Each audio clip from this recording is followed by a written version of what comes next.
Do do do do.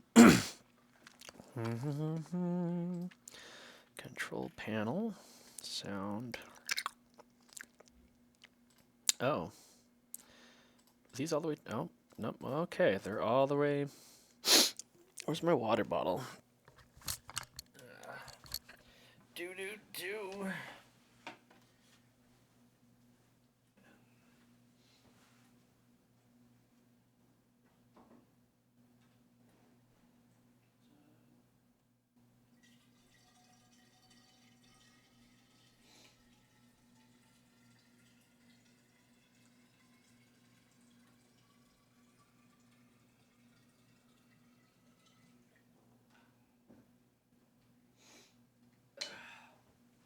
Here we are. That's my water.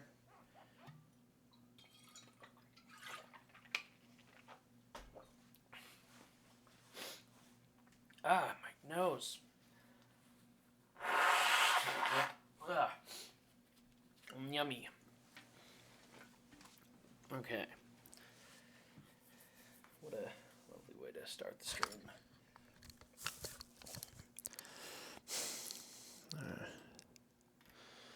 Okay. Da da da da. Da da da da da da.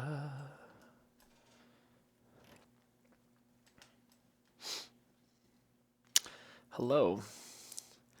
Welcome to reigniting a very, very old project of mine.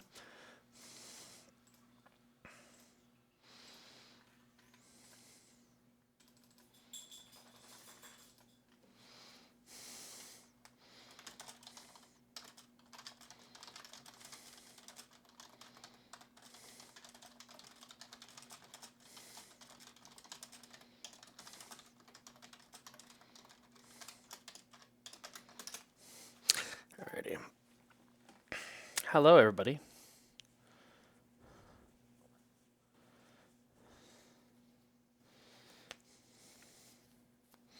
Where's my glove?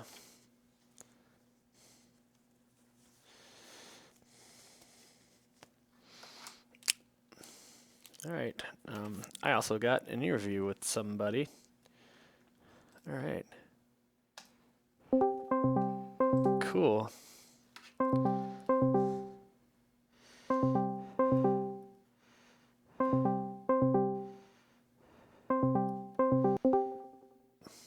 Hey, dude. Hello, what up?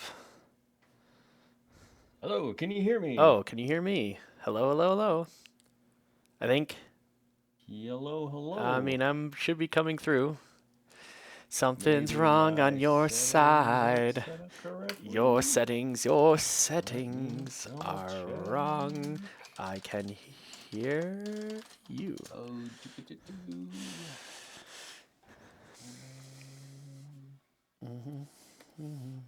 I'll just wait for him to get his stuff set up. Do do do do do do do do do do.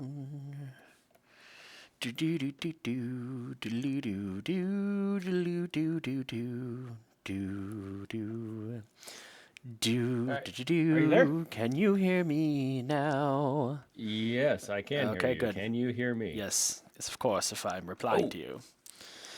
Excellent, excellent. All right, cool. Oh, anyways, thanks for taking the time to do this, man. I really appreciate it. Oh. Hello. Hello. All right. Oop, hold on. My headset is set up incorrectly. Oh. Wait, what? Something off? There we go. Now I think I can hear. I'm in two chats at once. This is funny. Pero. Okay. Pero. So you're probably hearing like two different voices. Yeah, Pero. I gotta leave this chat. All right. Okay. That was weird. All right. Anyways, do you want to? I'm gonna go ahead and throw some questions at you and have you just like answer them willy nilly. Most of it's just gonna be about like animation and VR, if that's all right. Yeah, but I mean, hello. You said on Reddit we met at Pikapetey? Yes, we did. Oh, cool. What year? It was one of the last ones. Either 2016. Yeah, probably 2016. Yeah, I was the dude who had the 3D camera. Oh, okay. Yeah, I don't know if that rings a bell at I all. remember seeing a lot of like slow-mo 3D stuff. Were you also doing that? Yeah, Yeah, yeah. okay. Yeah. Yeah, I think I was playing around with what's that program? Source Filmmaker at the time. Okay, cool. Mainly because it was like super easy to pick up and they just give you all the models like right off the bat. So it was like baby's first animation program of sorts. Yeah. Awesome. Yeah, so anyways, to start off, just for the record of me doing this assignment, can I have you state who you are, how old are you, and what you do for a living? All right. Well, I am Pikapetey, animation. I do animation. I'm also gonna beat my stream. Oh,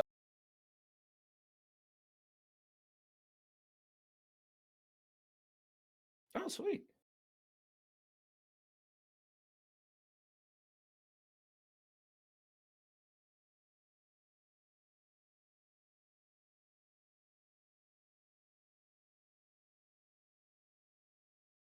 And I imagine like is like YouTube specifically where people can find you online, or are there other places?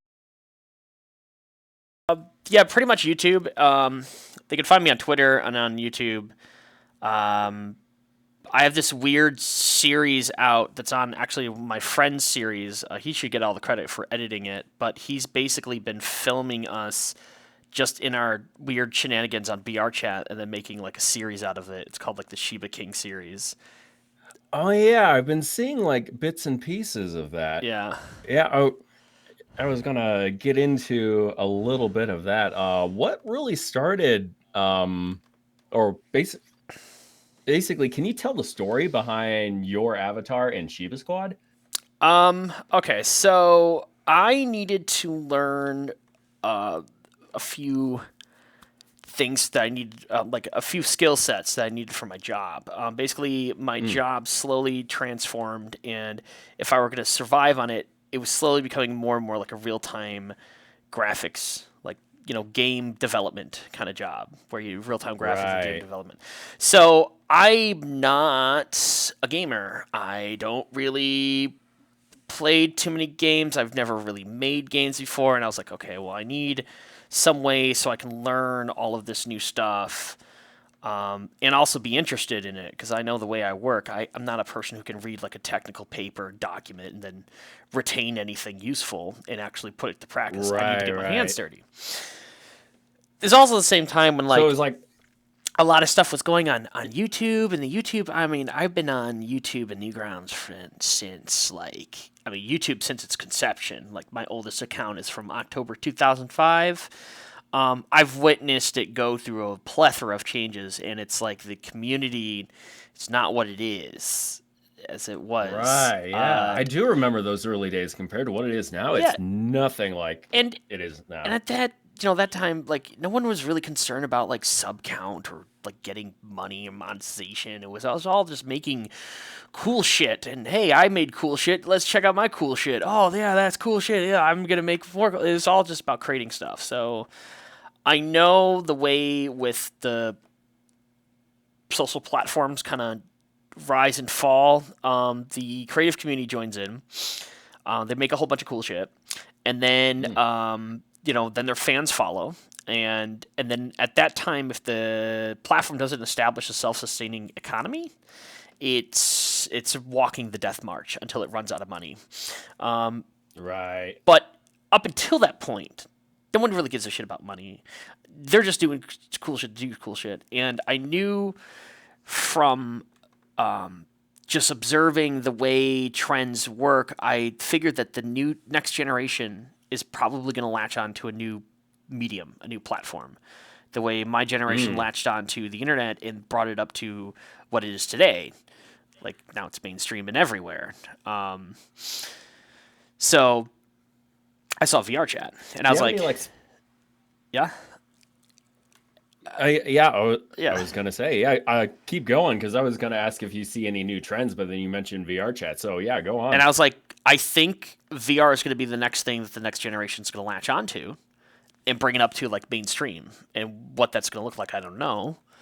But I could see the creativity and just the free flowing of ideas that were on VR chat, and anything's, you could just do anything on there. And so I thought it was interesting if I could knock two birds out with one stone. I could learn how to do real time game development and asset creation, because there's a lot of intricacies in there, like texture making and optimizing your assets and everything like that.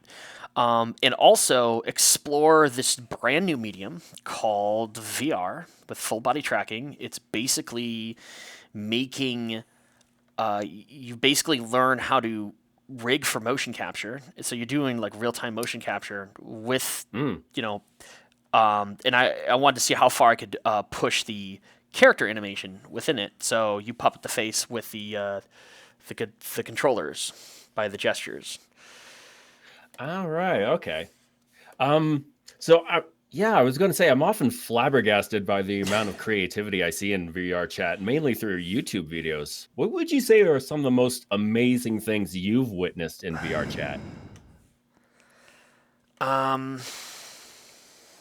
Gosh, the top amazing things.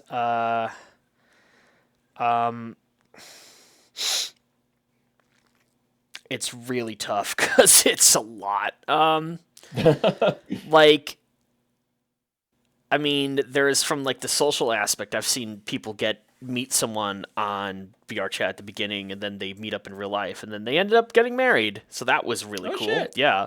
I've seen. I mean, just everything.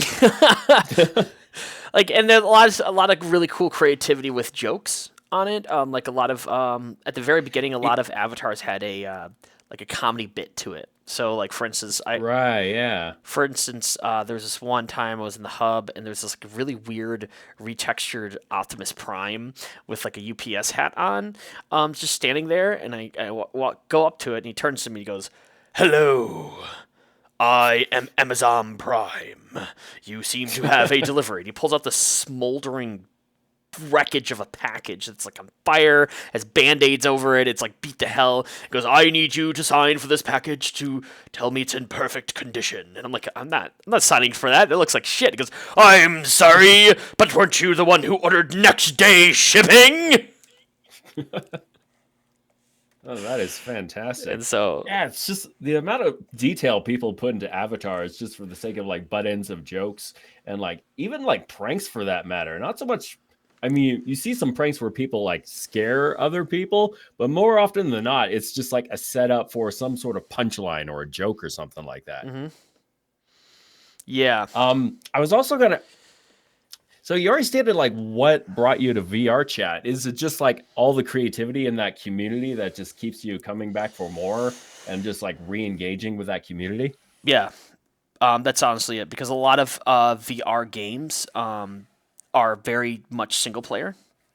There's Pavlov, but that's that's a stress for me. Like, to play Pavlov really well, I mean, you have to like fidget with all like the clips and the bolts, and it's very anxiety inducing. I'm not really good at all that. Right. Yeah. And yeah, I've dabbled with that game a little bit, and yeah, it's definitely can get a little tense at times. Yeah.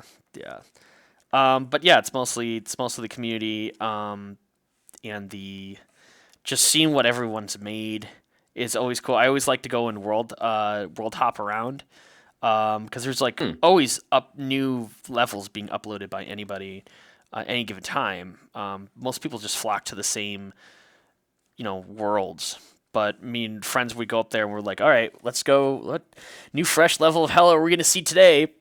Let's open up community labs and look at the newly uploaded worlds. And a lot of times it's just like, this looks like a weeaboo's first world. All right, we got mirror and a bed. Oh, yeah. Okay. And then other times we're just like, what the fuck is this? This is Banana Duck World? We're in Banana Duck World. What the fuck's going on here? Hey, going back to like development, since you're just literally hit the ground running trying to learn developing for VR and game development, whatnot. What would you say are some of the most challenging and tedious things about developing for VR? The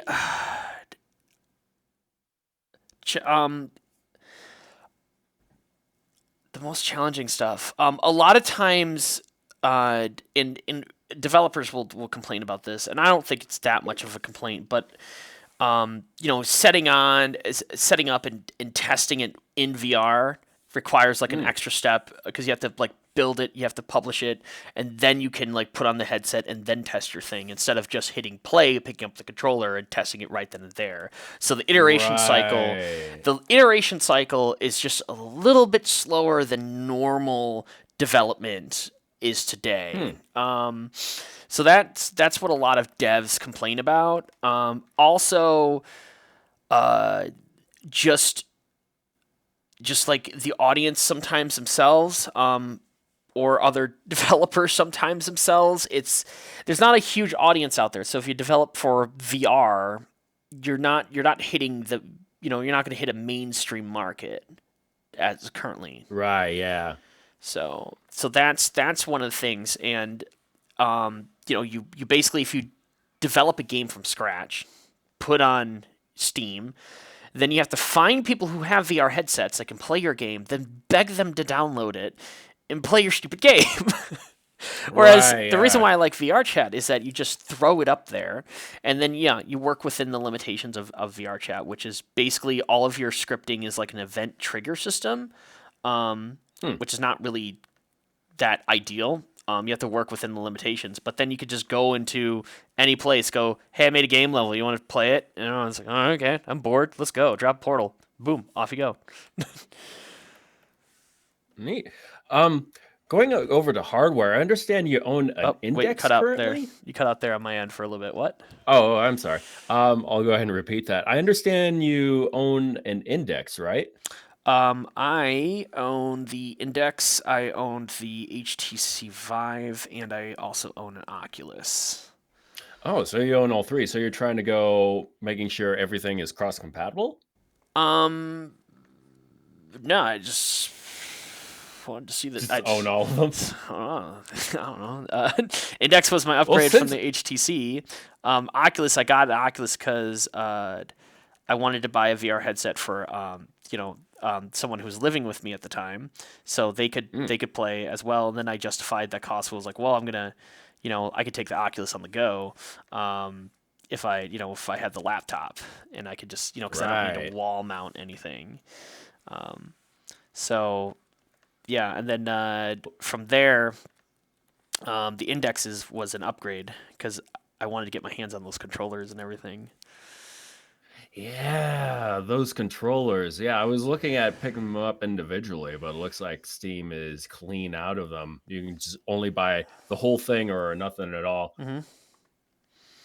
Yep. Although, since you do have like nearly every main headset from every main company, do you have like any opinions compared between one headset over the other, or like preferences that you like and things that you dislike about each and every one of them? Yeah, I have a lot of opinions. I've actually tried more headsets than I actually own personally because I work in the VR. Oh, really? Yeah, because part of my job is with emerging technology, so I get my hands on a lot of cool stuff. So, basically, if you're going for just sheer quality and resolution, and money is no object, the one that you might want to go for is the Pimax 8K, but the problem is that it requires a 1080 RTX card with it to run it, and it also is like it's strapping a toaster to your face because there's so much power going through it. It tends to heat up very quickly. Oh, really? Yeah. So if you're looking for long-term play, it's not ideal. But if you're looking for image quality, Pimax 8K, but normally that's out of people's price range. Index is the good high end overall. It has very good sound, very good controllers. It's very well made with like modifications in mind, where it has a UPS port, USB port right at the front of the headset, so you can stick in anything. Yeah, and then, but some people complain that it's not an OLED screen; it's a LCD screen. So what that means is that your blacks aren't super black. They're not like, like you still get that faint background glow. Yeah, the faint light gray. So if you're in a horror map, like you're in a spooky horror map that's like really dark and spooky, it's just it's a little annoying because it's like everything I just can't see. It's a little washed out. Right. As far as, but the comfort's amazing.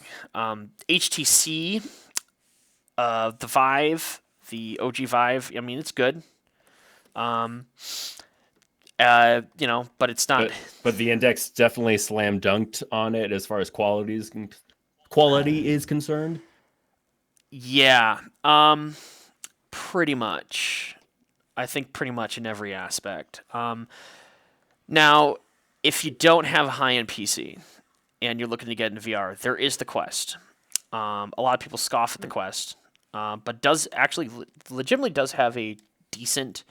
Because I've worn one before. I was very surprised by the resolution inside. Issue being is that Facebook owns Quest. They own Oculus. Yeah. There's that corporate background thing you got to be concerned about. And they're trying to consolidate the economy of.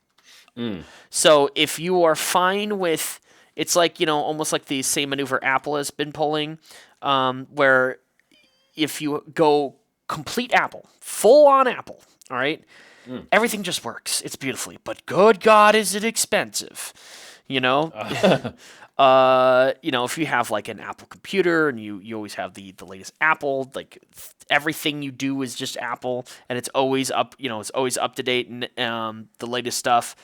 I mean, your workstation and everything across the board works beautifully.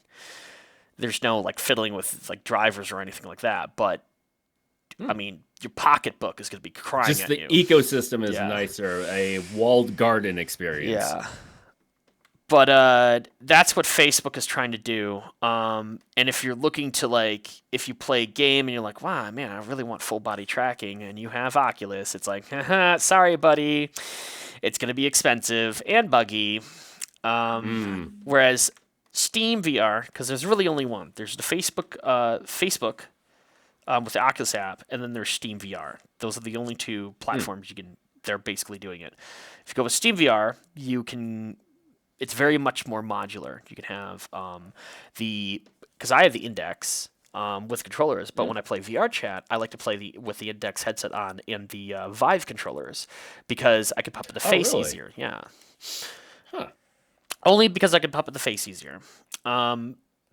Okay. Vive controllers, the Index controllers beat the HTC Vive controllers out of the water any freaking day.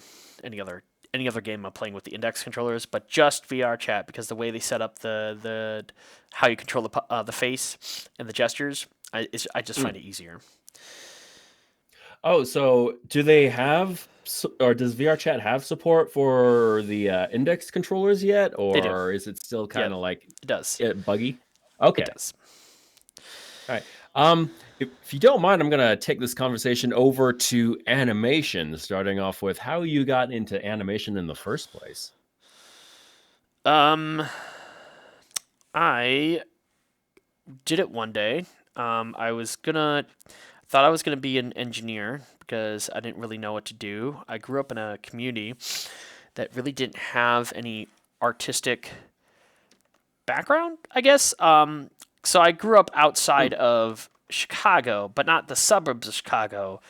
The desolate cultural wasteland that's outside of Chicago, because Chicago sucks up all of the culture in the area. Right. So I grew up in this farm community, and I thought I was going to follow my father's footsteps to be an engineer. So I joined a robotics team. Found out I'm not excited about the same things that these people were excited about. So I was like, well, I gotta find my place on this team. So I picked up the Autodesk Visualization Award, and it was animation. You make a small cartoon, and I became obsessed, and I've been Ooh. that way ever since. Oh, neat. Considering you mentioned that software, is there any specific go-to software that you use for any of your recent projects? Okay, so I'm currently working in Toonboom Studio 4.5, which is old Ah. as fuck. This is came out in 2008. Woefully outdated, but it's simple, and I don't need all those fancy doodads and gigaws that are in Toon Boom Harmony, because when I want to do 2D animation, I'm going to draw it. That's just it. Oh, you don't have to go through like, nodes or anything like that. Yeah. Because I think I tried Toon Boom once, but one of the more recent ones, and I was just like overwhelmed by the amount of options that it had that I didn't know where to start. Yeah, I get enough of that technical, complicated, bull crap in my day job, because out of the course of a year, I had to learn, like motion capture rigging, real time rendering, light map baking, texture atlasing, UV unwrapping. More so along the same as image recognition, point cloud data management, 3D scanning, facial recognition programs. It is just like it's just a whole. I'm just throwing a whole bunch of technical stuff at me all the time at work. So when I come home, So it's like a job where you need to be a jack of all trades of sorts. yes, you do. Right. I was going to ask what you think, in your opinion, is your own best work. Dude, that Cool Cat and Shima thing was pretty awesome. I'm not gonna lie. Oh, yeah? 2 people spinning around and kissing in weightlessness. That was really nice. PastaCon is also some of my best work that I've ever done. Yeah, I will definitely agree. Although on the other end of the spectrum, do you have a piece of content that you're not very proud of, but people positively reference it around you? Yeah, freaking spooky kabuki. Oh, I don't think I've seen that one. It's the Undertale one I did way back when. I had a contract with a I had a Okay. contract with a convention. I was going to premiere a new animation at the convention. They would pay for a lot of stuff. So I was going to premiere Pinky Prime there. They saw it and they goes, "No, you're the family friendly panel. This is no." I'm like, "Oh, I still need to put together an animation." They're just like, "Yeah, you have a week." And I'm like, "Oh no." Oh, So I was okay. like, crap. Okay. We can do this. What is the newest hot thing that's just come out? Okay, this game called Undertale. All right, I know someone who's been playing Undertale, and I was like, spoil the whole thing for me. It's like, you don't want to play it? I'm like, I don't give a damn. Spoil the whole thing for me. I'm gonna make a parody of animation right now. And so they did, and we came up together with just that. And I used assets that I had from another cartoon I was working on. It was called Spooky Kabuki. But it was mostly making fun of No Face from Spirited Away. Hence, that's the name Spooky Okay. Kabuki. How he's supposed to be Okay. a scary ghost, and he's not really scary. That was the whole joke of it. But so I just used the assets from there, and then I just like redid the characters and made an Undertale short in less than a week. And it's not my best work, but people loved it because it was one of the first parody animations of Undertale to come out. Because everyone was Okay. So in that aspect, you're definitely ahead of the curve, yeah. but still not yet your best work. Yeah. Although when it comes to your work, are you in the camp of making it absolutely the best thing it can be within your own ability, or do you try to cut corners for a minimum viable product, or you try to do a little bit of a balance between both camps? I've been at both spectrums. Sometimes I try to make it the best thing, but then I end up with scope creep, which happened to PastaCon. If I try to cut too many corners, then I lose interest because then I'm embarrassed by the end product. So I'm Right, really just yeah. aiming for fulfillment and something I can look back on and be very proud that I worked on that, and hopefully something that's that will stand up. And a lot of times when I make something, it's always like the enjoyment of the process. Like one of the things I made, it was like Yoshi walking down this. It was just a walk cycle. It was just a very thick ass Yoshi just walking down the Ah, freaking level that I just kind of quickly drew. And I just did that because I wanted to, because I heard the song on SoundCloud, and that idea popped in my head. And I did that while I was waiting for laundry to finish. So sometimes I would make stuff like that. Other long term stuff I make because I just want to have fun with it. I mean, I'm animating Keemstar Gnome right here with a freaking fidget spinner. so it was like a spur of the moment idea that you just like, acted on at the moment? Sometimes, yeah. If the idea doesn't come to me all at once, like if I have to slowly develop the idea over time, like it doesn't come to me like all at once, normally it doesn't get made or never finished. Like if Yeah. I'm sitting there on the John one day and I'm just like taking a dump, and then I'm just like, oh, idea, and the whole thing just like comes out and I can just tell you exactly how it is. Normally those are the ideas that get made. So yeah.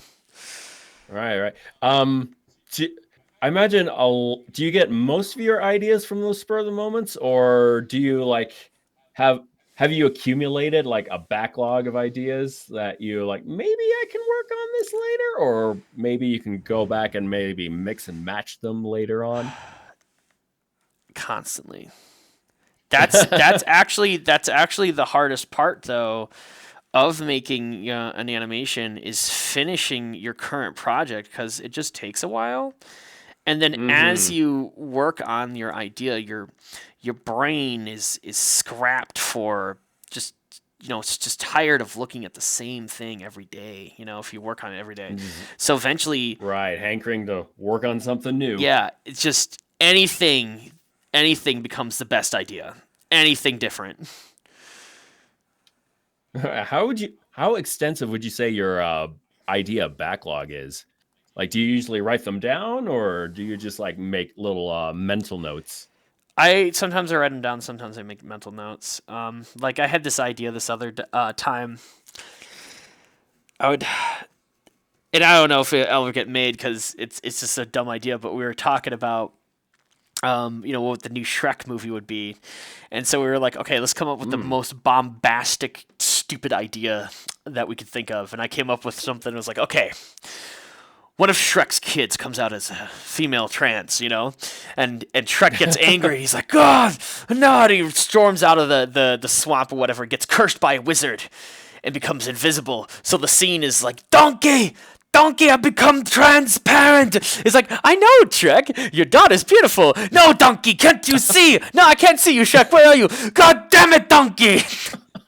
and then Oddly enough, yeah, I was gonna say, oddly enough, I came up with like a very similar bad pun, but not executed to that extent. And then he finally, his curse gets lifted, and he's just like, I was trying to be transparent, but now that I know, I'd just be a parent. And it's like, I'm glad I could see you for the first time, Dad. Going along that subject, would you say you're better at telling a story or animating the story? Animators are storytellers. Like, okay. Well, I guess the question I'm really aiming for, are you more of a writer or more of like working on like the visuals, telling the story with the picture alone? Oh, dude, I rely on puns. Exposition dumps. I rely on puns and butt jokes. I mean, okay. If you look at my animations are not the best written. And then when all else fails, I just like, okay, have the character shake his ass. All right. Well, that officially ends all the questions I have for you, man. Right. Thank you for doing this, by the way. Yeah. All right, cool. Yeah. What's this for again?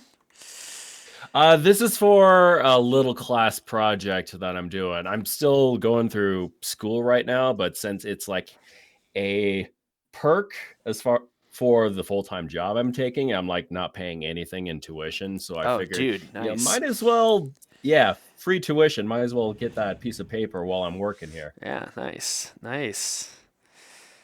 All right.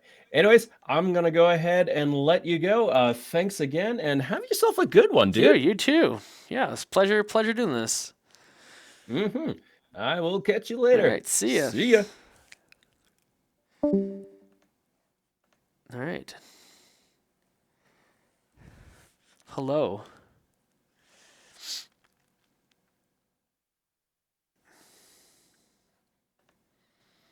Now we just alone.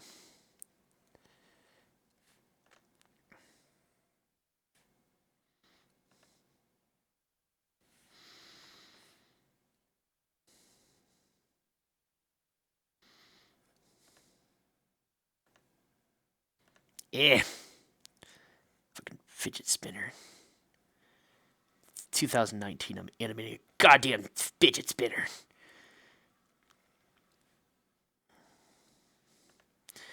And yes, this is the Ricky Berwick project.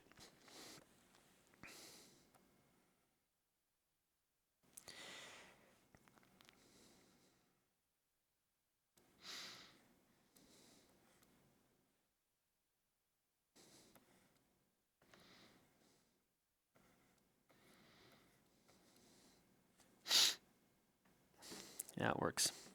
It's not clean, but it works.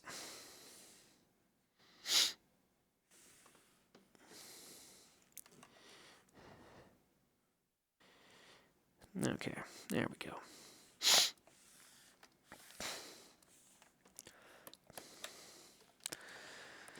No, they don't use fidget spinners in 2019. I started this project when fidget spinners were a thing. I didn't finish it in time, obviously. LULZ is very, very good. Very, very well animated. Nice basic story.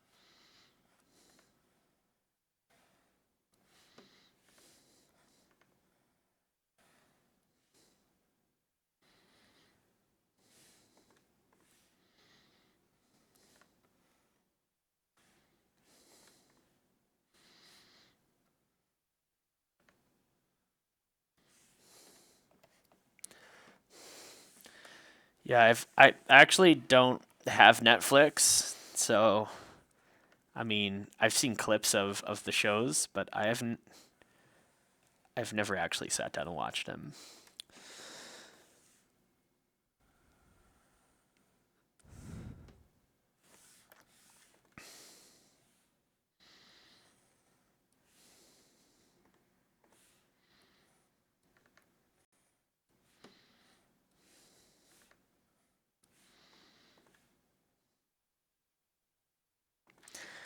I'm not a huge fan of just like mainstream media. Like I never really like consume mainstream media.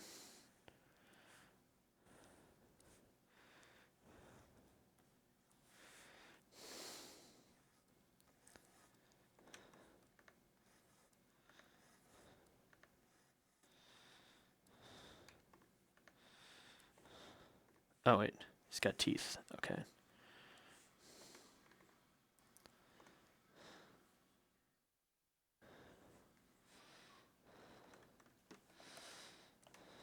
Okay, hopefully it doesn't.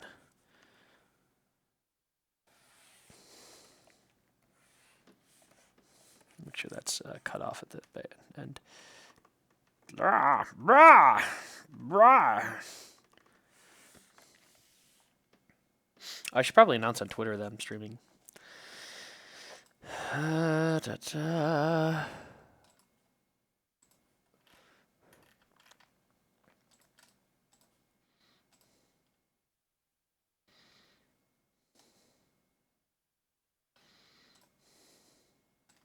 Oh no.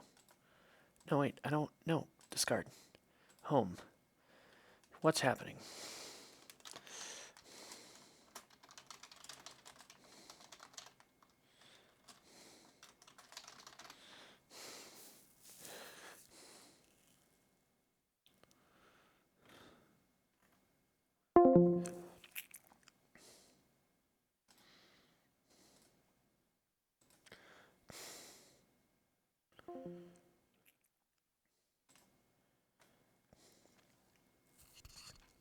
Alright, there we go. Get some water.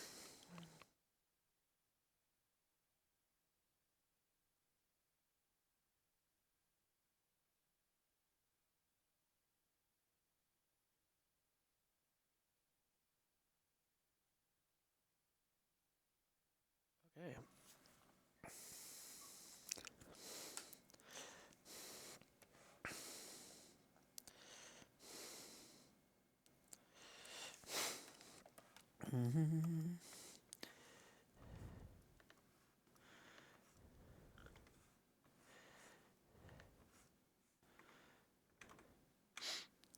Okay.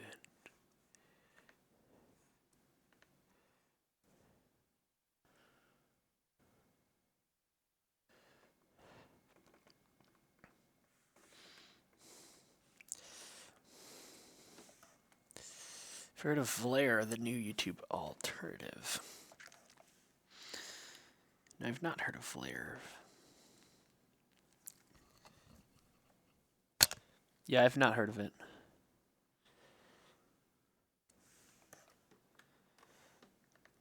Okay. I gotta make sure I remain consistent here. What is his previous design? Does he have a little? I gotta make sure. Okay, here he is. Okay, so it is closed at the top already. Yeah, I gotta make sure I remain consistent on that aspect.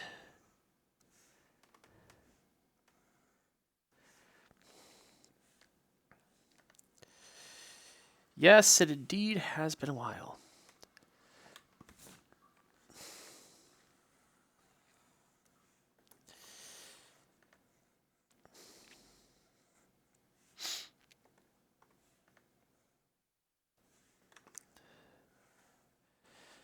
Oh, what the heck?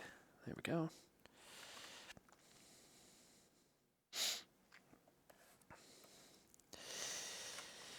Yeah, I think people are overreacting with the whole Copa thing. I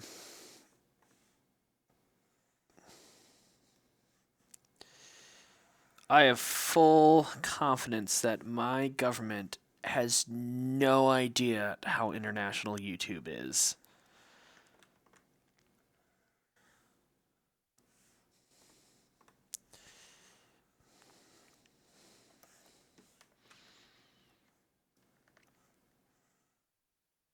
They're just a bunch of clowns that say things.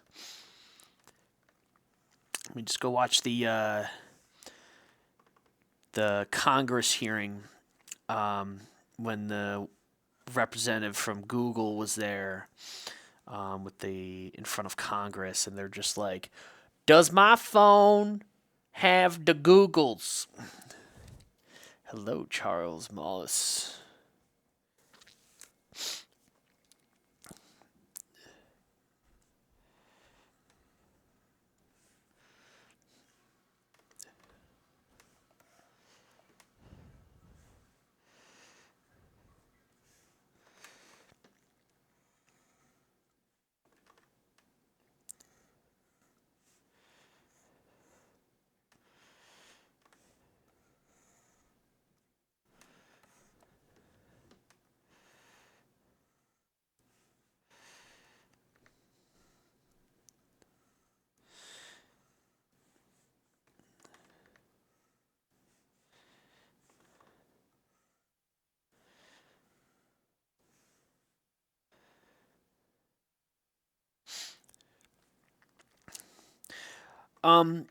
So, okay, let me give you a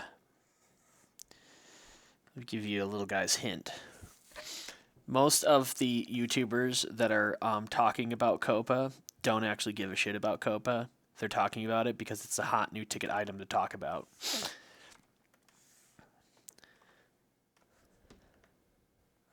That's literally it.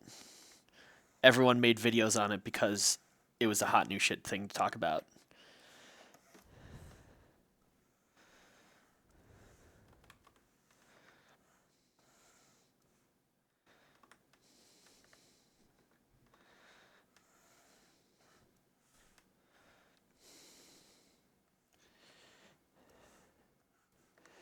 Yeah.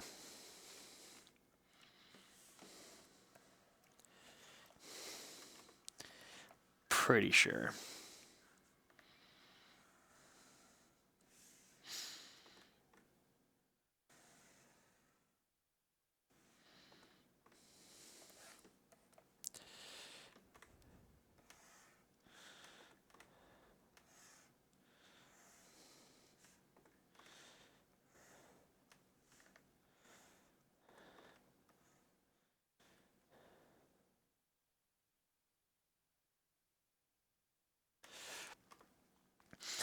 You really have to sit down and think about what sort of trouble they get into if they enforce it to the T. Yeah, but you really have to think about the amount of resources it would take to enforce it to the T.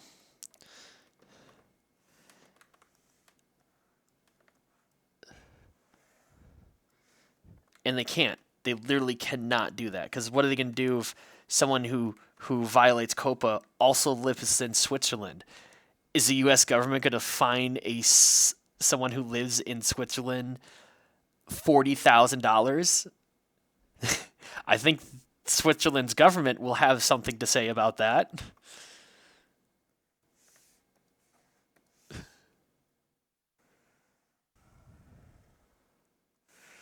They literally cannot enforce it. They have no idea how international YouTube is.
I'm not worried.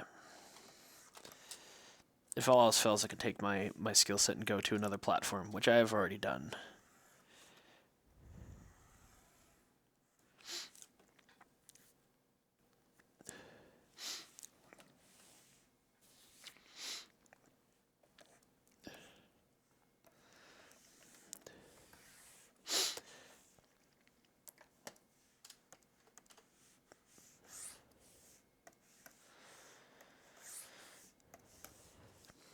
Man, why is my nose so runny? Hang on, I gotta blow my nose.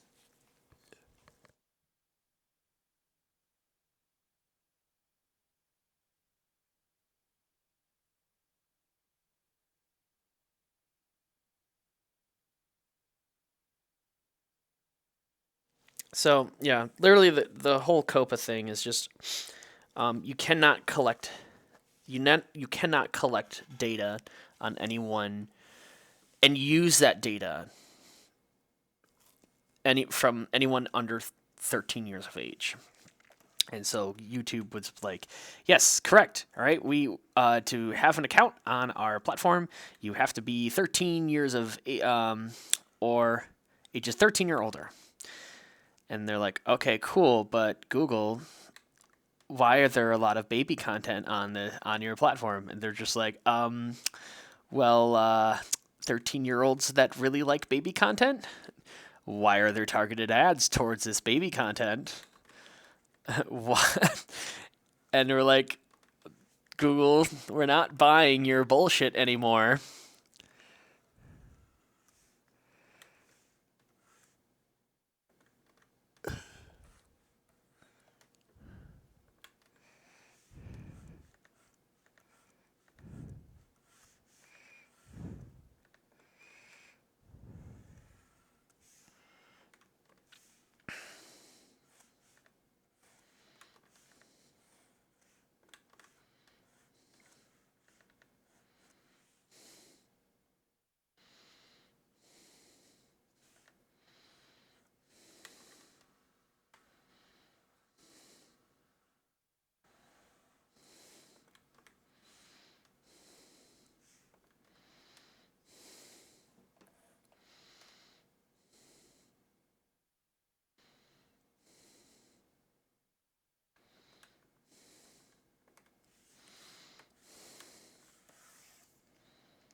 Thanksgiving was good. Went up to visit my grandma. She's 92 years old. And you know, it was all right. She's still competent. Just very difficult to have a conversation with this woman. She can't really hear, and then she tries to be polite by smiling and nodding.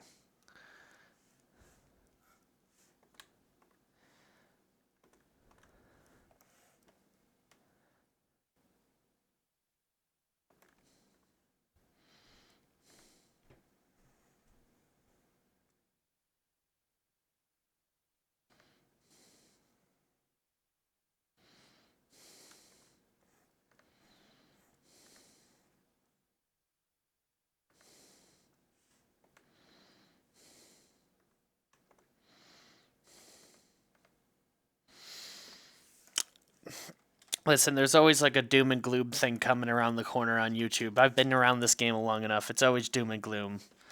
And then nothing really happens.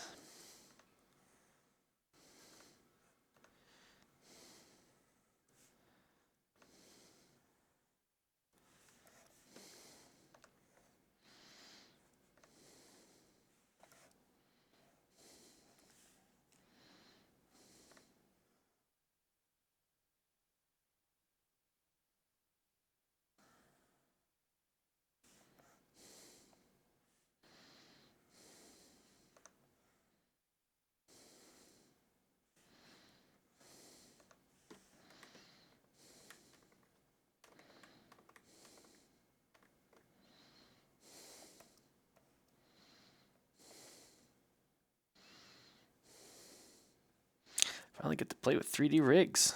All right, cool.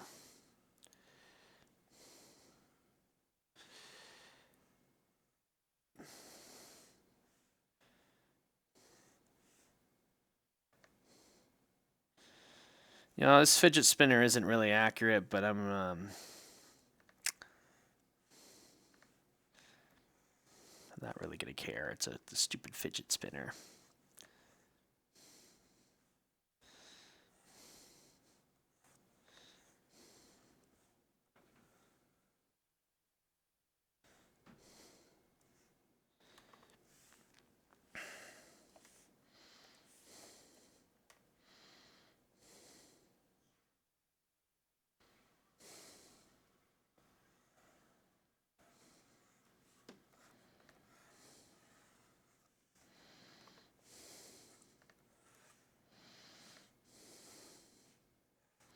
One thing I discovered recently, Hazbin Hotel fans are freaking nuts. Like, my God. So glad I don't have those type of fans.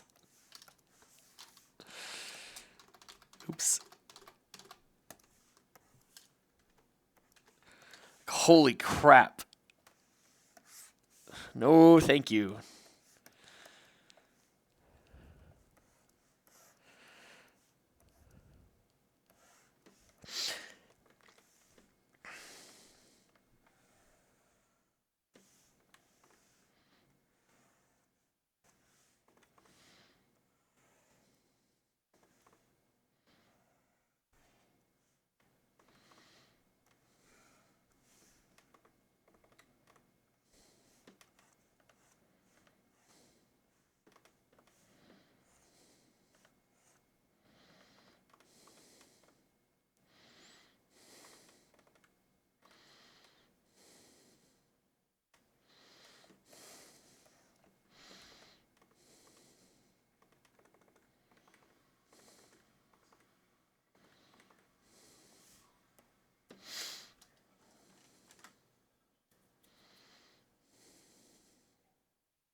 Um,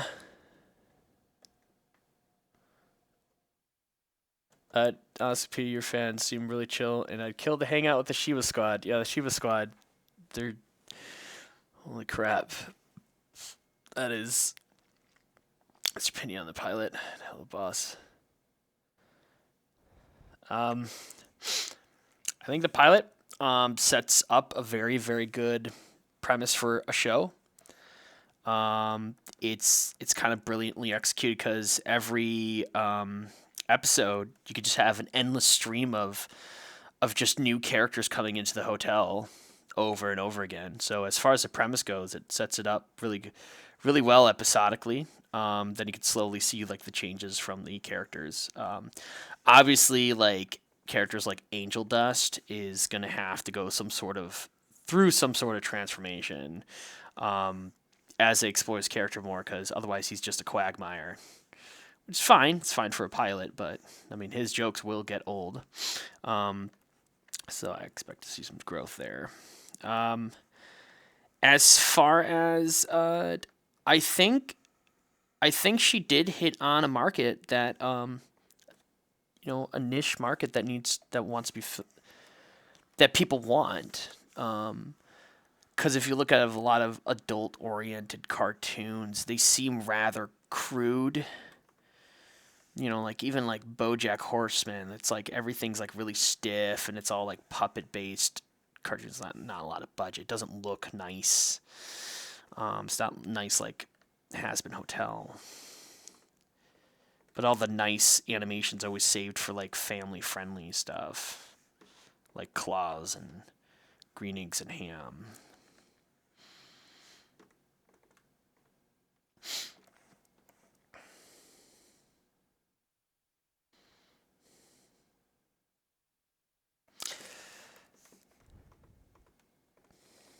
I actually liked the pacing in Hell of a Boss. I liked the chaotic pacing.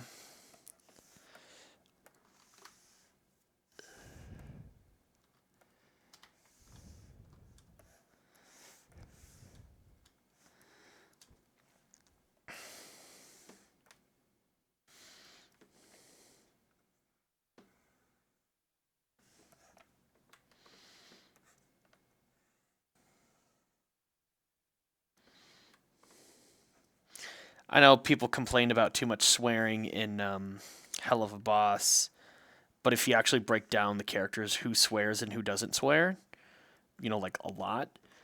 Um, Blitz, uh, Blitz is the one that swears the most,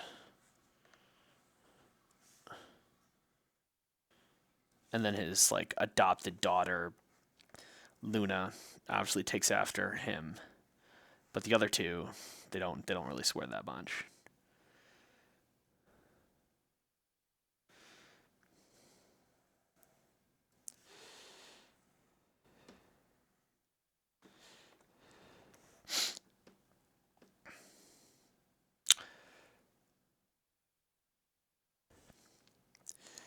I loved Stolaris.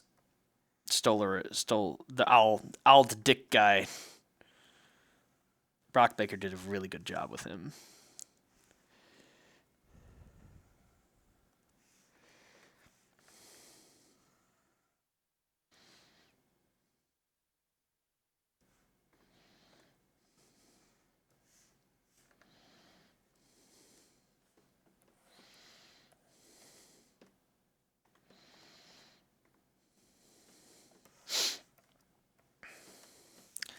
I think I think Has Been Hotel has a better chance to have a really like serious connection with some people, like a deep overall arcing thing. I think Hell of a Boss will have more moments for comedy. I think Hell of a Boss could grow. Hell of a Boss has a chance to grow old faster than Has Been Hotel.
So, I know I'm animating this tonight. I really have other stuff on my plate I have to be doing. But I will be part of a production that I just got signed up with last Friday. I'm going to be working on that. So I don't believe I will be able to stream any of it. That was the deal with the... I talked with the director today, but it was very nice that I got to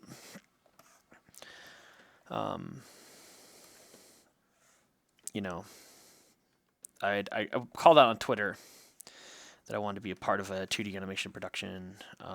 Is it okay if, my services were up for hire, basically? Less than 24 hours, I was signed on one. So it's nice and reassuring that I still can do this stuff.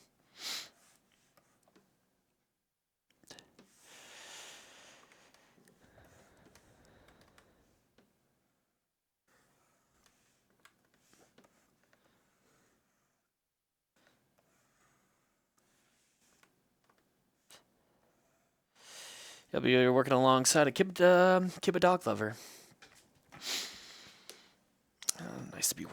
Nice to work with her again. Kiba.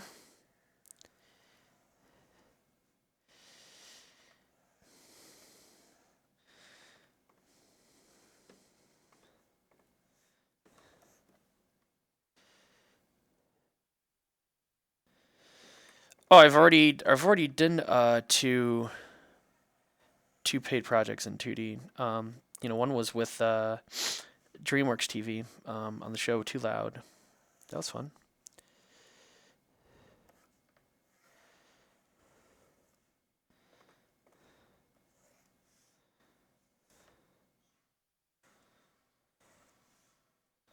Yeah, there you go.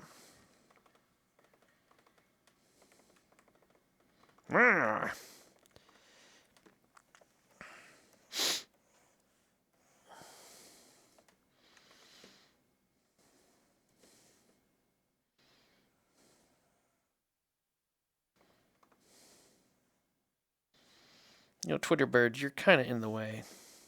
Is this the Twitterbird layer? Okay, Twitterbird, you're going to go over here for a bit. There you go. Kind of in the way.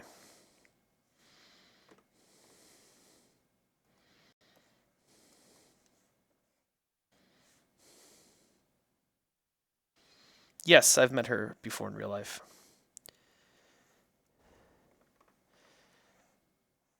She also did one back. I knew her. We talked on Skype a couple of times before. She did the background colors for me in the Cool Cat animation. The Cool Cat and I Hit Everything. So VisiPop did the background swirl.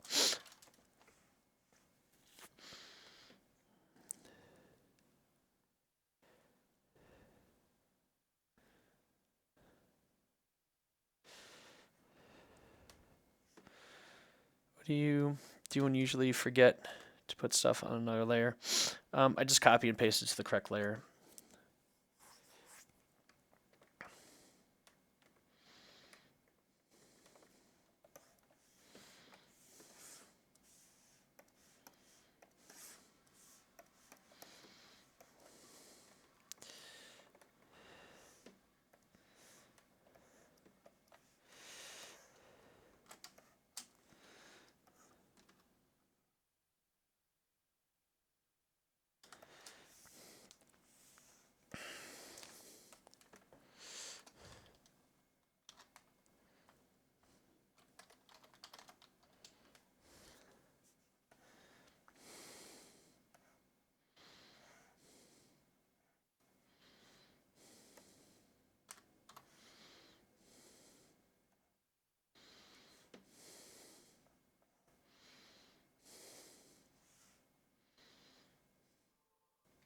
Thoughts on Aladdin 2019? I saw it on an airplane.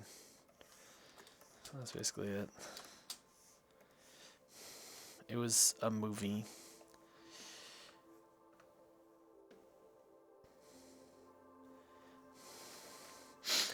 I think Aladdin 2019 worked better when it did its own thing, Like, for instance, the monster parrot chase at the end of the movie. That was cool. I was like, okay, now this is kind of cool. But Aladdin 2019 did not work when it was like forced to do what the cartoon did. Like, Prince Ali was pretty underwhelming. Never Had a Friend Like Me was also very visually underwhelming. But when it like did its own thing, like the monster parrot chase, that's when I think it worked.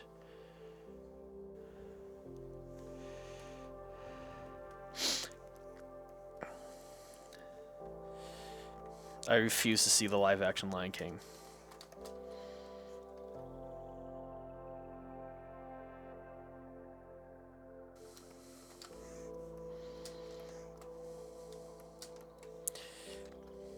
The only time I will see the live-action Lion King is if I'm very bored on a very long flight and I've run out of other movies to watch.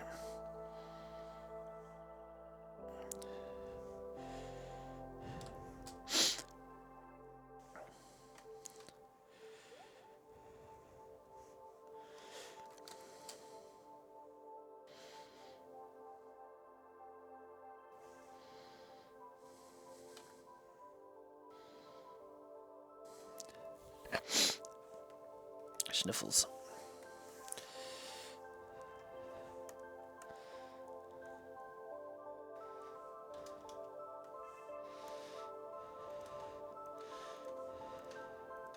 Do you watch people finding gas stations and fast food restaurants in the hood? It's a weird thing to do. Oh, like going down the YouTube rabbit hole, watching like people just be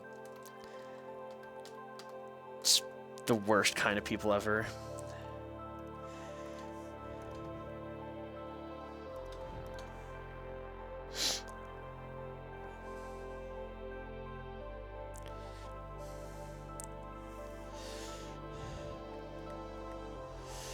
What I don't get in the live action Aladdin is why wasn't Jafar like a creepy old dude?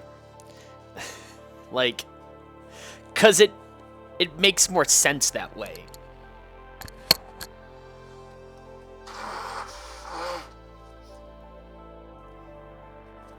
Like, how could you be the Sultan's like right-hand man and been with him for decades when you're fucking 25 years old?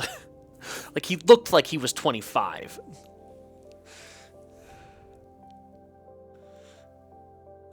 Just didn't make any sense.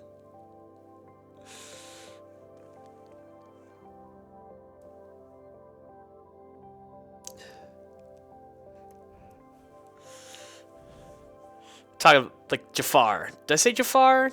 The actor who played Jafar.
I have no interest to see the new Star Wars movie.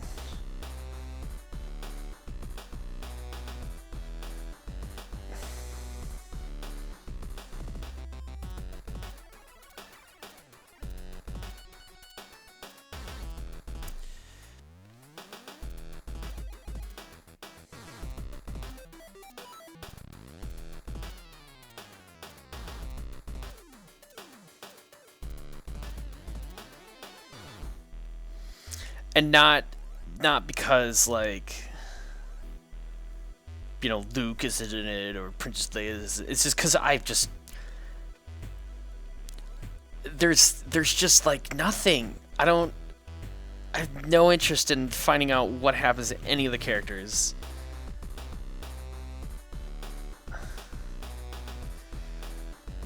I don't want to sit through another movie where I could just see every corporate executive decision.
They're also trying to do decisions like the Marvel movies, where it's like, whoa, wacky, crazy space adventure, whoa, and it really doesn't work for Star Wars.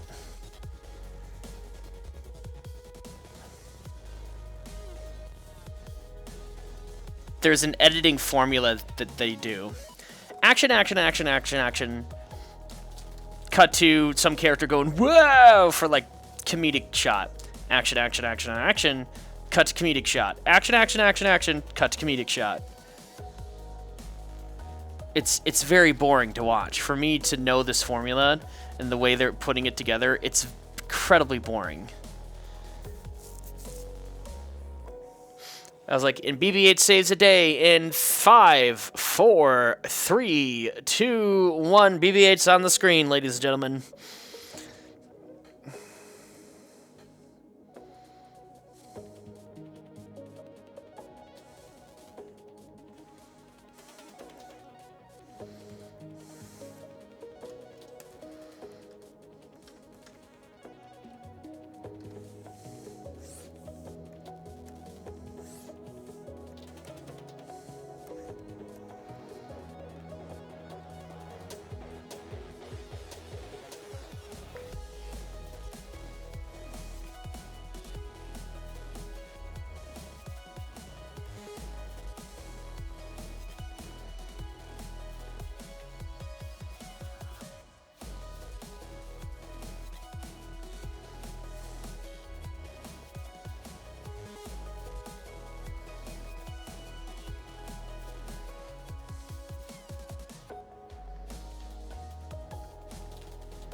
That looks like a paw. I'm keeping it.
The problem being is that there's too many choices for entertainment today. You know, back when Star Wars first came out, there was going to the movies and not much else if you wanted to see it.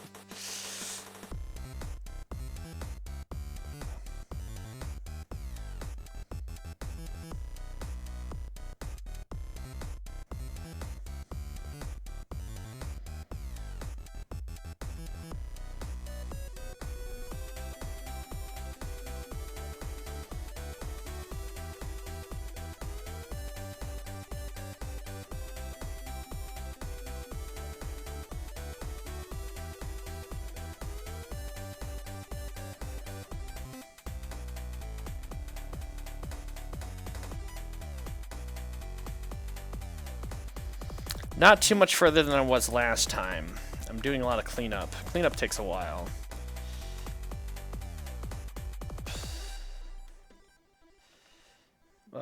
As far as the Ricky Berwick thing.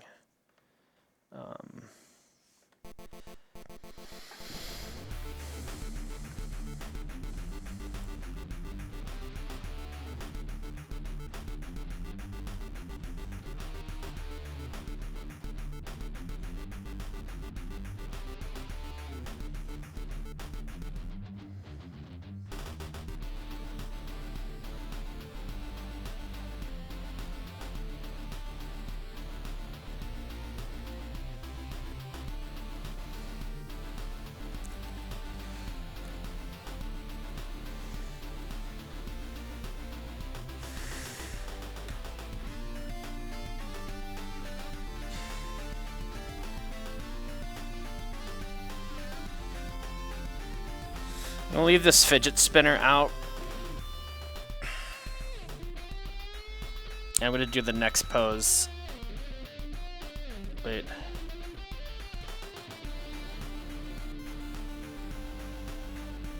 I should redraw this.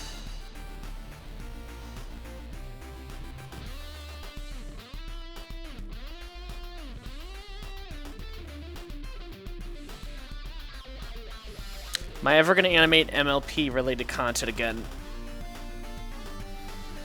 Probably not.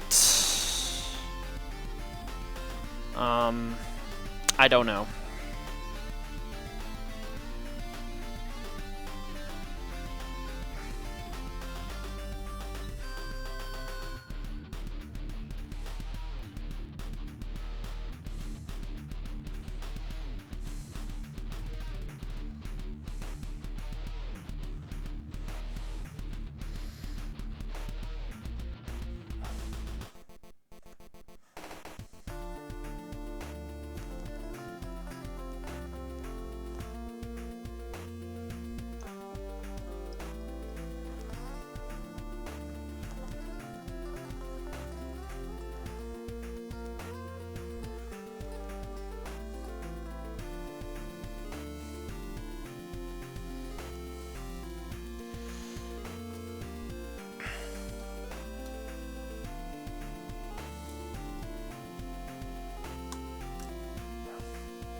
I'm not really into watching movies that much.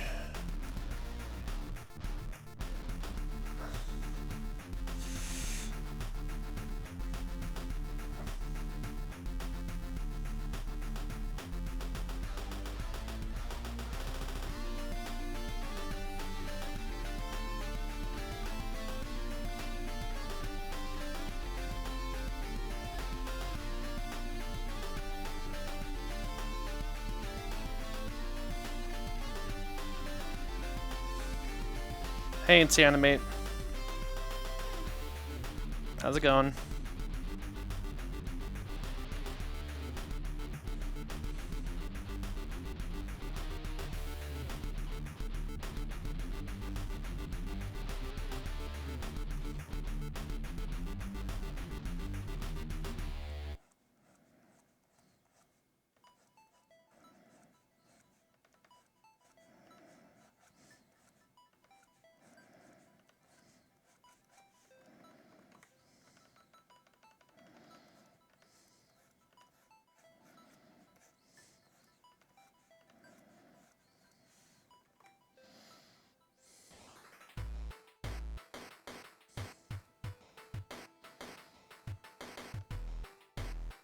Yeah, I'm animating this for the channel.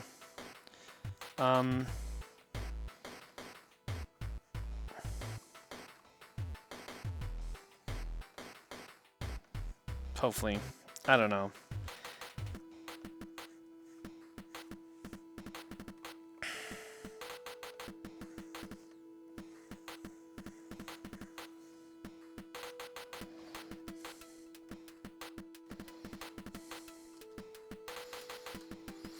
Got any big plans for the holidays?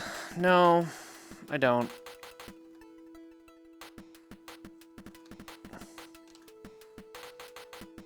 Probably just seeing, you know, my grandma. Trying to visit her a lot. She's very old, so.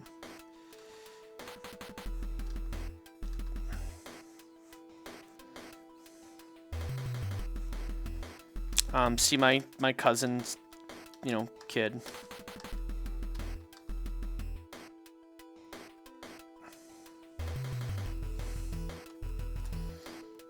I just don't want anything for the holidays. Like, I don't, please, like, just don't get me things. Just let me, let me have time to do artistic projects. That's really all I want, you know?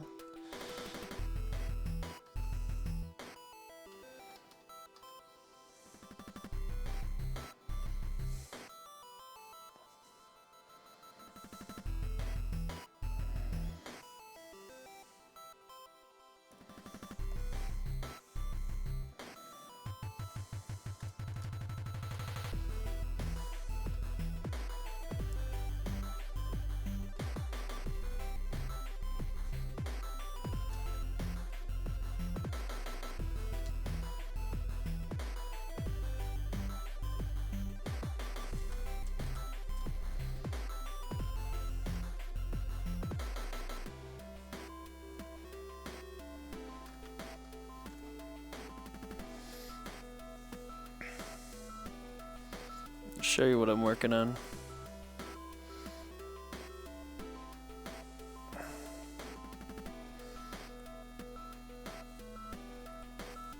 Yeah, this is what I'm working on.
No, the evil mine is placed by this YouTuber.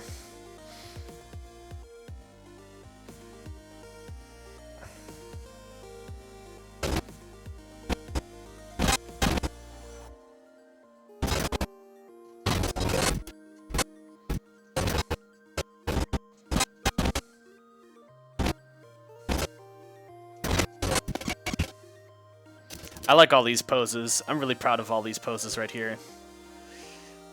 Especially Cool Cat. Cool Cat's pose. Me right beside Cool Cat. He looks so badass.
Yes, animation is my job. Not 2D animation though. I do 3D animation for a giant tech company.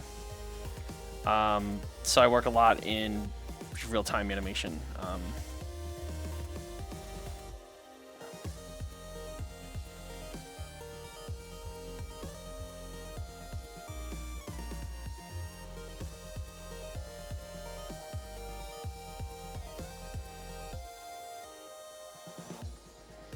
Yeah, it's nice. It's also very, very corporate-y, though.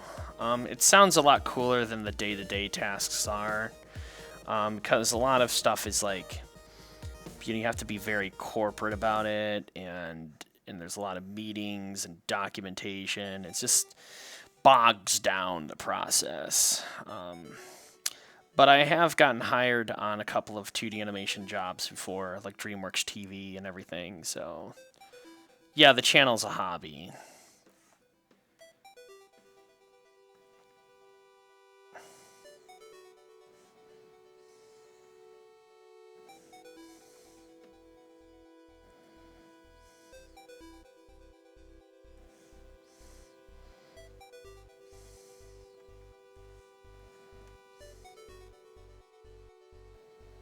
Oh, of course. Yeah, agile, but also designed by committee, which is doesn't work.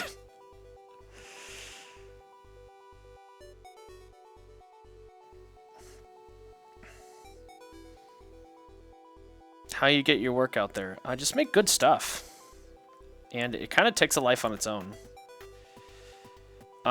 Also, collab. Don't be in a silo. If you're an artist and you're an animator and you want to, get recognition or whatever, don't work in a silo. Meet other artists and animators.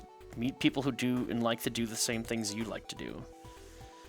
And strike up a conversation with them.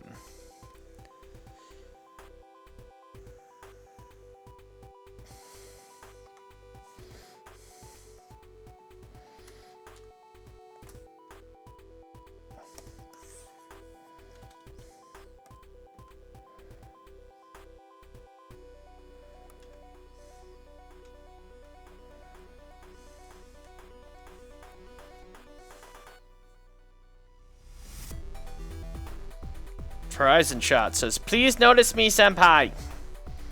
Thank you for the $2. So I have now noticed you."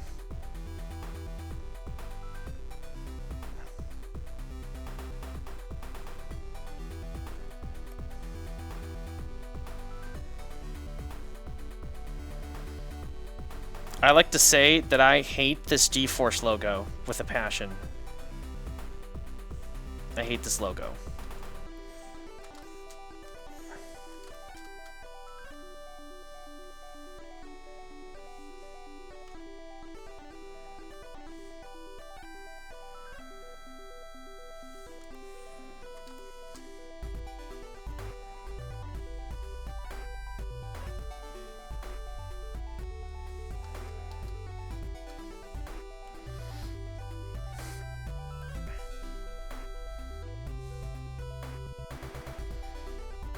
How many hours do you work on animations outside of YouTube? It's my day job. I work on animations all the time. Dude, animation's my life.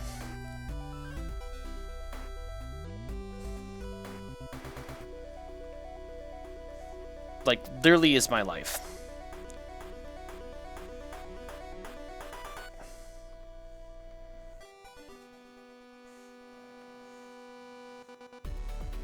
And it's been that way for years. I don't think it's ever slowing down. I mean, okay, it did slow down as I was venturing into VR and exploring animation within VR, but it was always with exploring animation.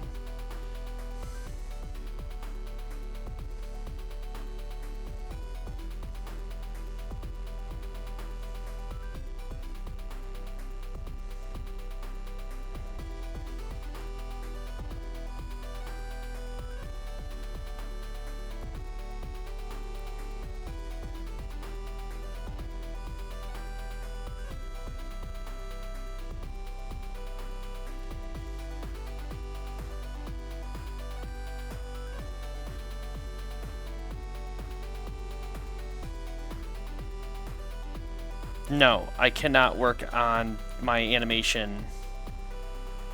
I cannot work at office stuff on my spare time. I mean, I can work on office stuff when I'm scheduled to work from home. That I can do. But as far as like me working on personal stuff during office time and me working on office time in my off time, that's a no-go. That's ground for termination.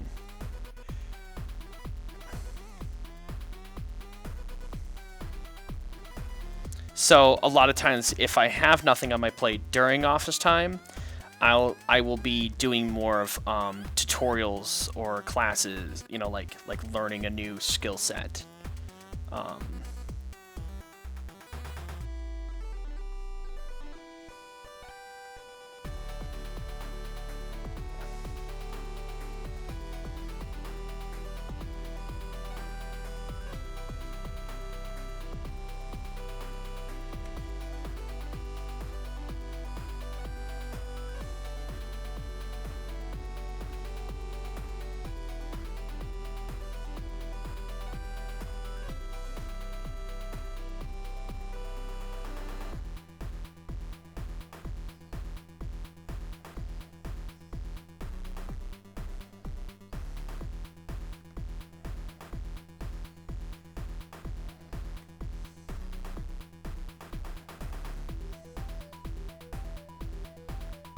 Yes, I work with the team.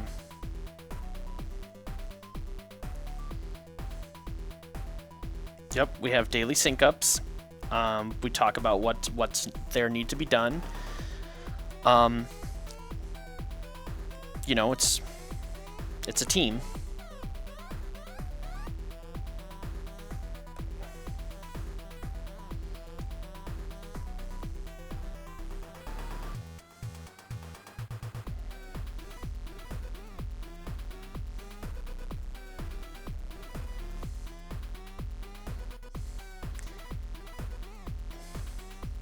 And it can get very, very corporate-y. I mean, I'm not gonna lie. It's not all like, you know, sunshines and rainbows.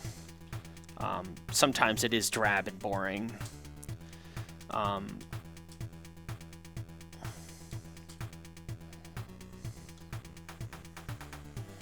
The fun jobs.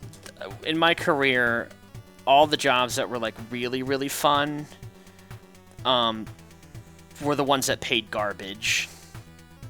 So like all of the like really artistically satisfying jobs were the ones that paid like like, not a livable wage.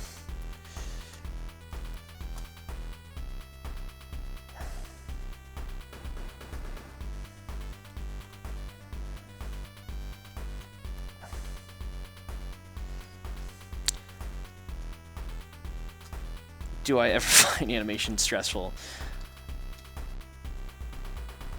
Quite a bit of the time, actually. Especially with a looming deadline.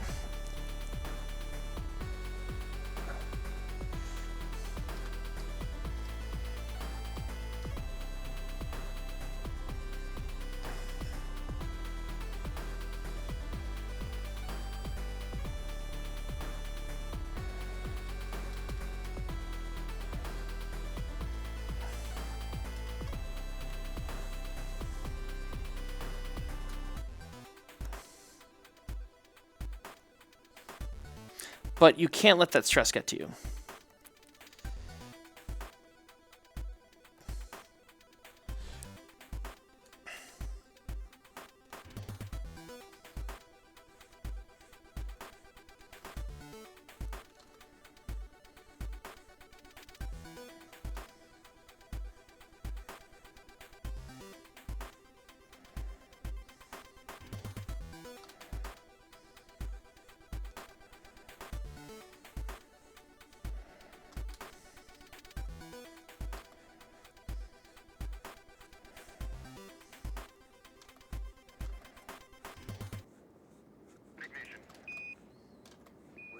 Ignition and the thrusters go. I do got a little static in the background now.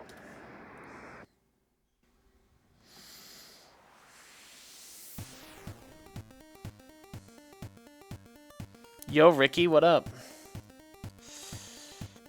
I'm working on your hot-ass garbage right now.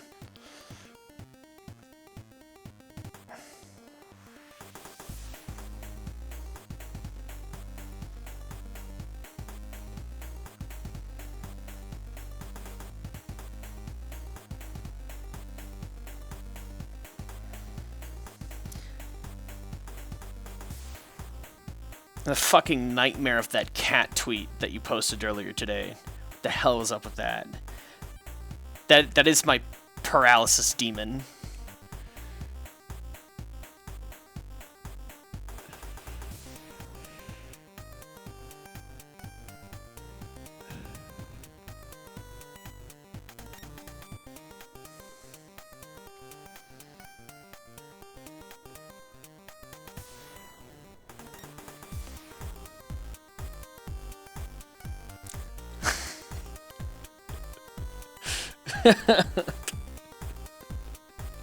That one especially, though, that cat thing filter that you did, like, goddamn.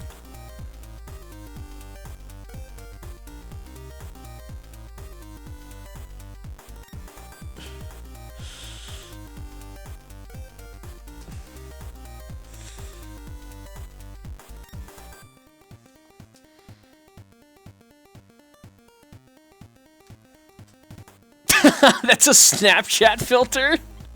Oh my god.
To resurface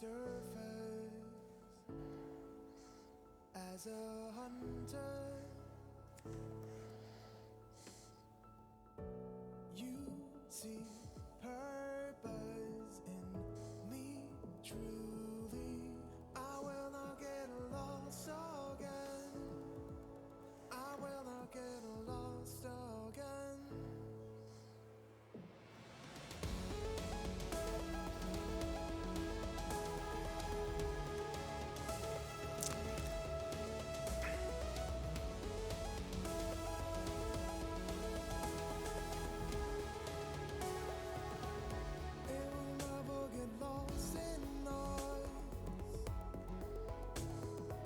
Hey, Foxotic.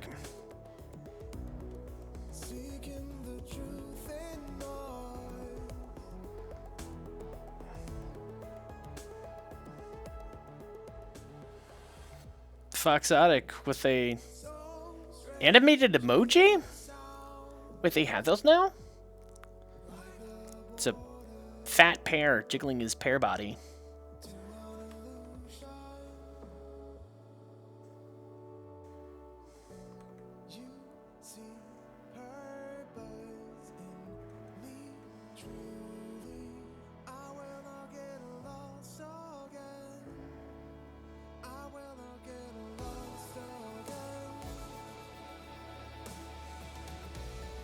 Oh.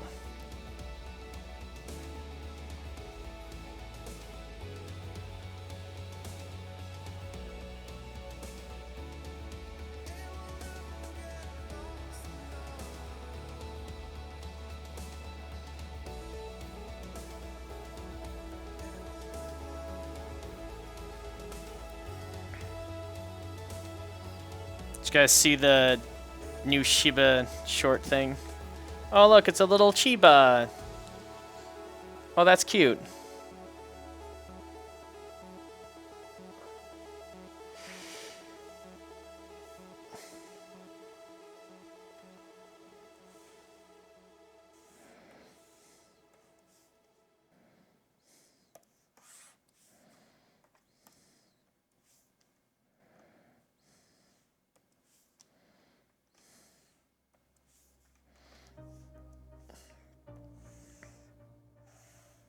Oops.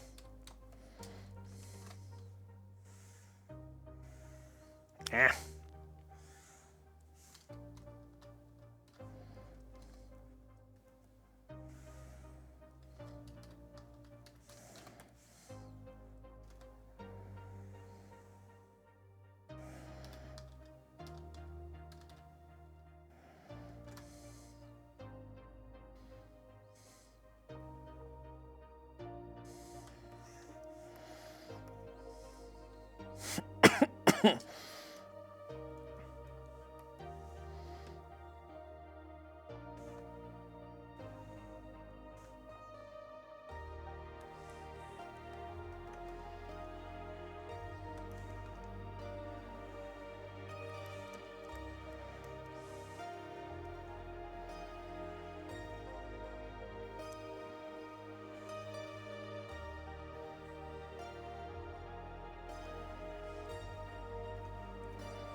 Oh, should I change that? Yeah, I have to figure out how to change that.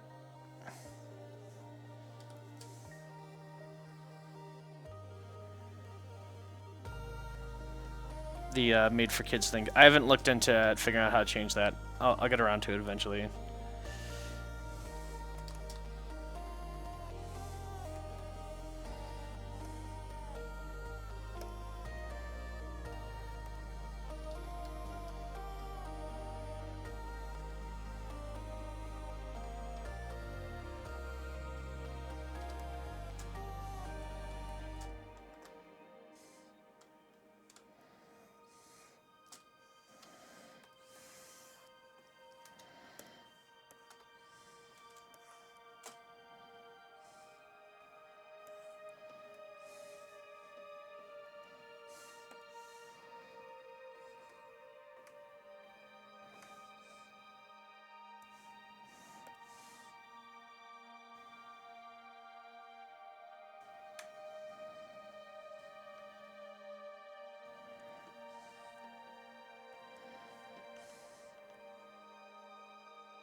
Yeah, I've heard of OpenTunes. I haven't used it much.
Yeah, the Ricky Berwick animation from a long time ago.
I started this project in 2017, then I took a break from it.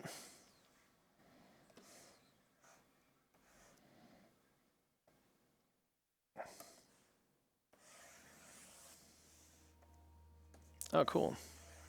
Started college. What are you going to be going into?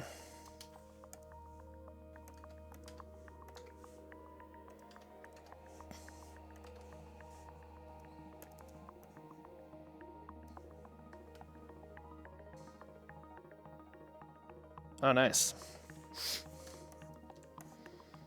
It's a tough field. I wish you all the luck.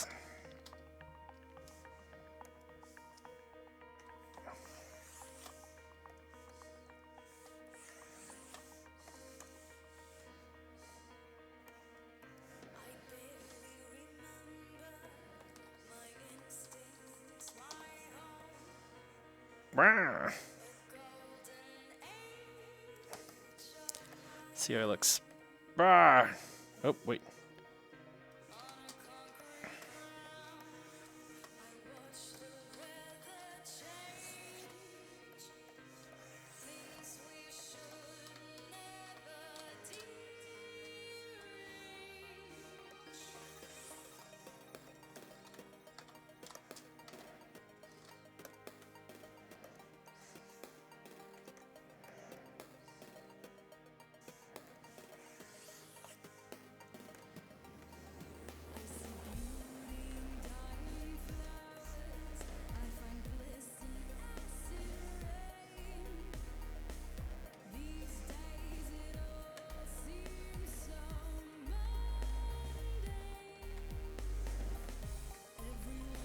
Brr.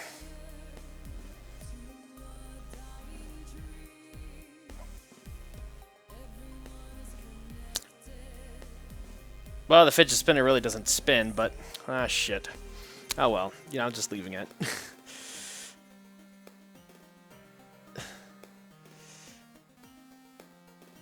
Brr.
Hi, James.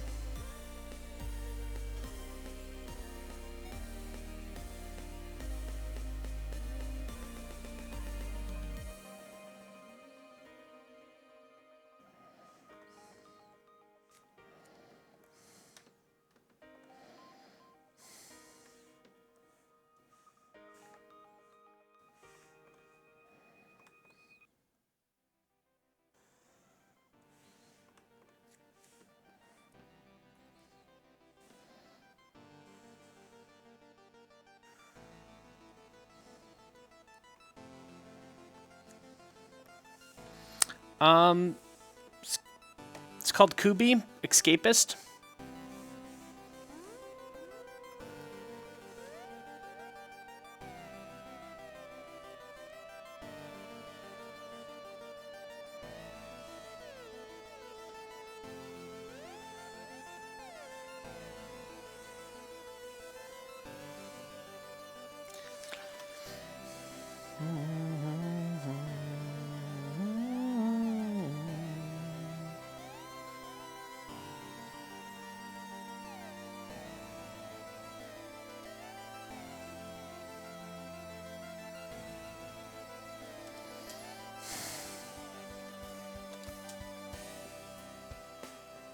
You know, nice thing about having a whole bunch of VR gear is that, you know, during the day I can make cartoons, and that at night I can be a cartoon.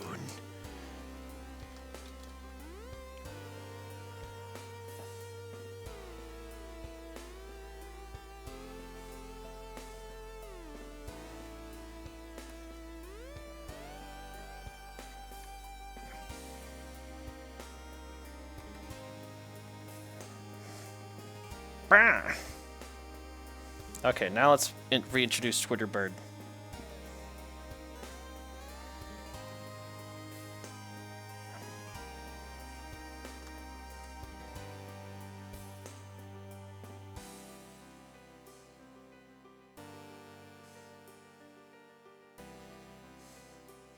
Any fun VR stories? Well, there's a series that my friend has made.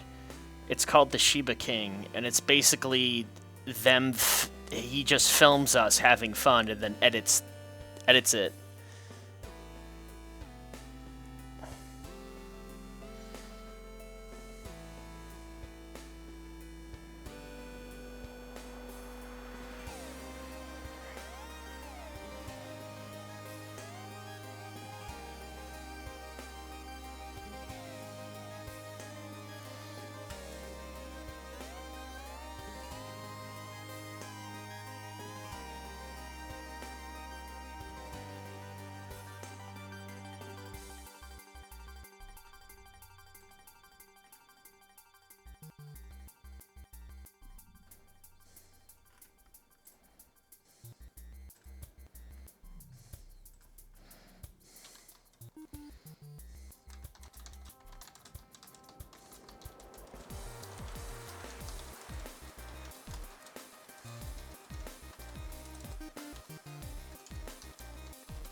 You're more than enough for me. I love my new washer and dryer. Goodbye, laundromats. Now that I'm jealous of. Finally got that big promotion. What? She just started that job 2 months ago. It takes more muscles to frown than it does to smile. Well, it takes even less muscles to scroll. We bought a house, and all it took was hard work and a lot of money for my parents. What? That's not hard work. Being happy is so easy. It's not that easy. It is not that easy. No, no, no, no, no. Oh, that was dumb. Please don't be broken. It's broken. Oh, what?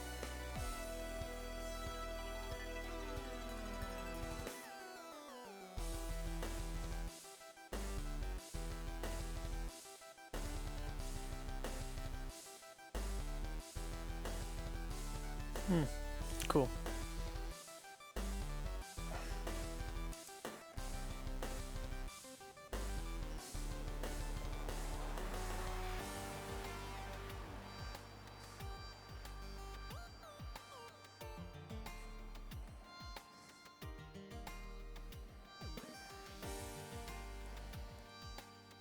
like a Twitter bird.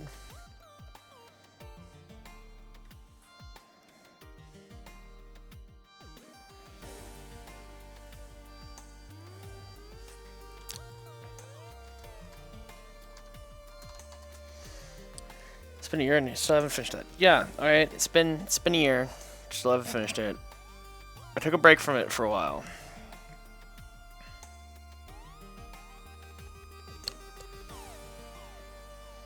I mean, this is the same animation file that has the entirety of Garfield, Garfief, Spanky Spank. Garfield, you fat lazy piece of shit. Get off the floor. Why are you lying on the floor? Because, John, I am dead. I've always been dead. Dead as a meme. That doesn't make any sense. Come here, you piece of shit cat. I will spank your behind. Spank, spank. No, John, please. Spanky, spank. It hurts. This hurts so much. Spank your furry booty, you filthy cat. Please stop. I wonder why his arm didn't appear there. Piece of shit. Your behind. Cat. Where's that scene? Oh, it's right here. Action of shit cat. I will spank.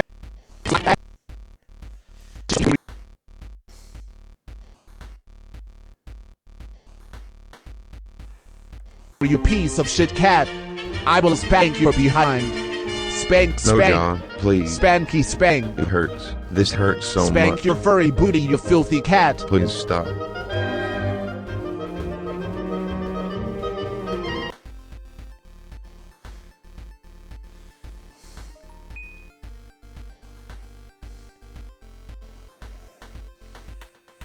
Oh god, what's in here? Oh, look, it's Pymations. Beautiful, beautiful job in Pymations.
Oh, wrong thing. Hang on, I'm talking to Mr. Chambers.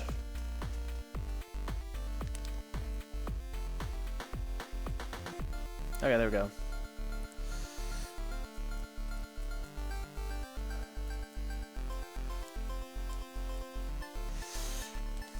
I have no idea what the cat's gonna be fighting. I mean, cat could fight Cool Cat. That'd be kind of funny.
And of talking to Mr. Chambers, he just got VR, so he's gonna try out VR chat sometime.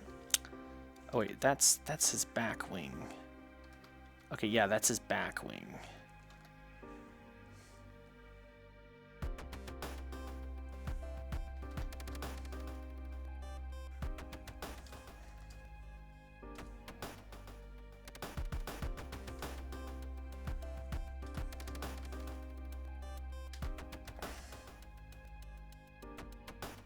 Oh yeah, this is the Twitter logo.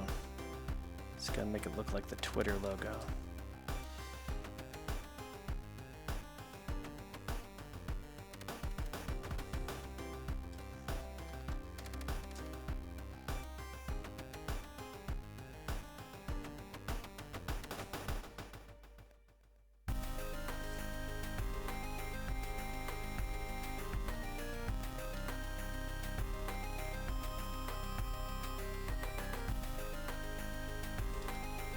There we go.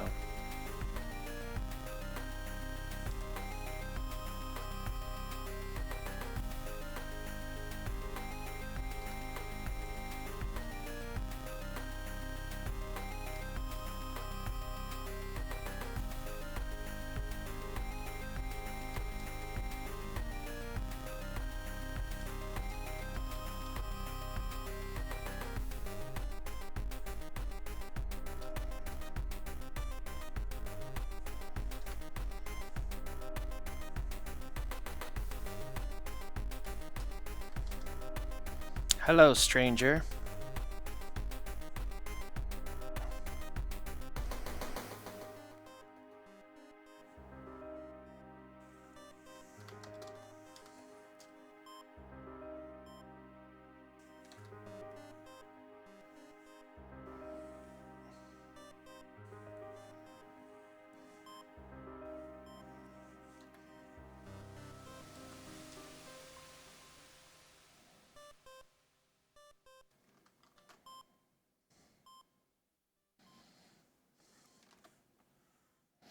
Hopefully there's a little bit more to these streams.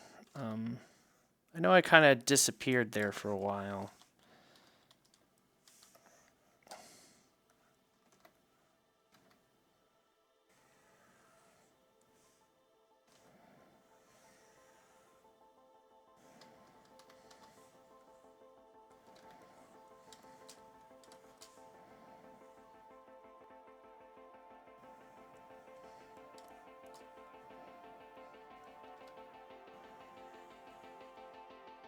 I love animation.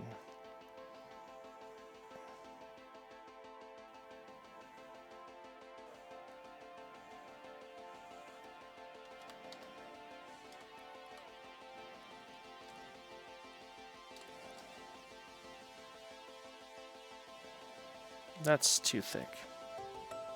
There we go. That.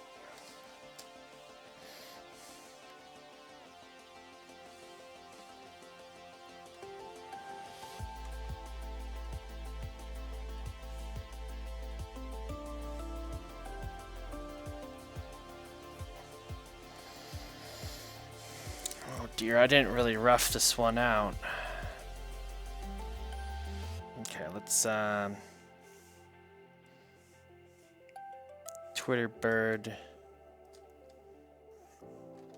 That's that. That. And I think the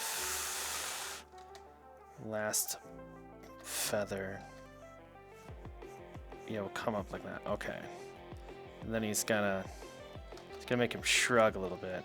And it kind of comes out like that. Okay. Let's go like that. Have that defined. But these feathers need to kind of go out like that. Okay, yeah.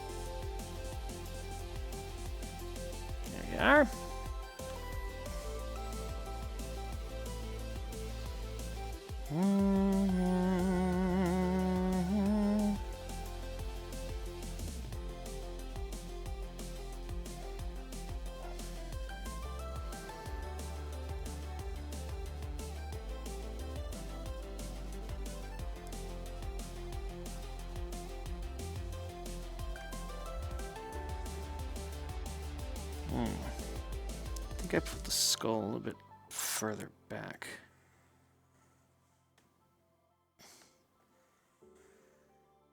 There we go.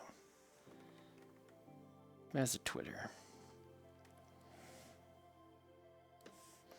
It's the little Twitter logo. That's what I'm animating.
So, stranger, where are you?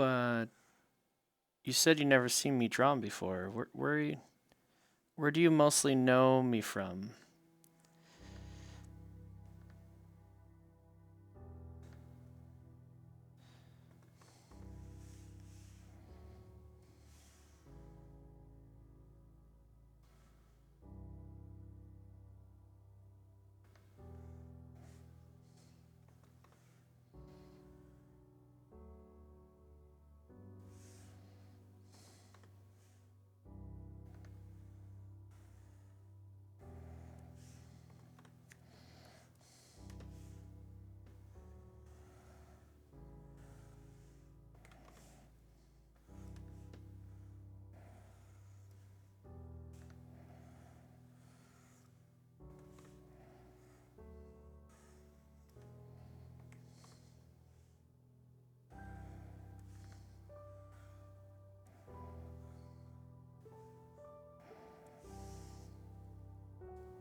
Oh, I don't like that head shape. That's bad.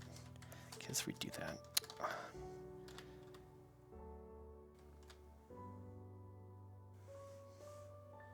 There we go. That's much better.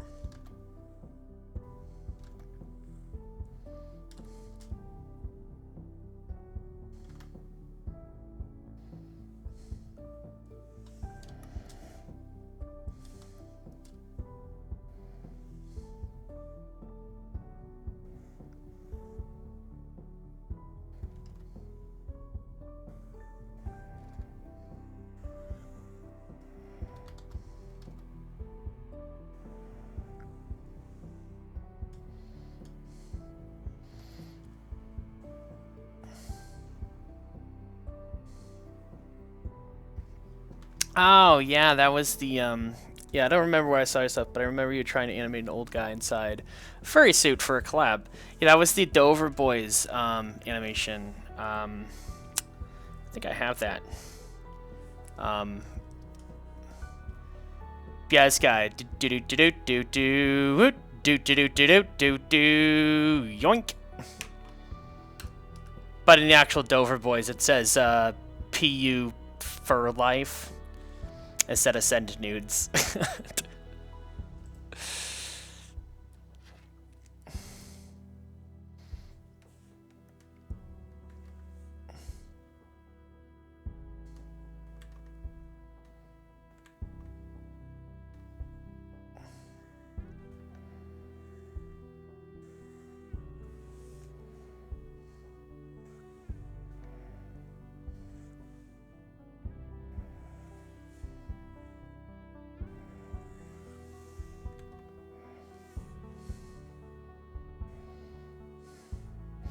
This one's more kind of out there. This one kind of looks like this.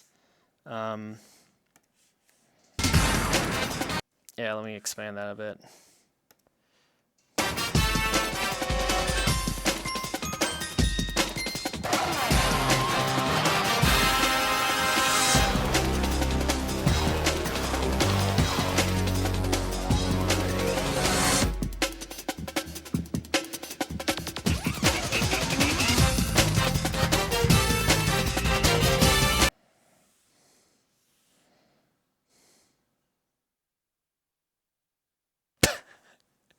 Oh, do tell about your furry community in your college. I want to hear this story.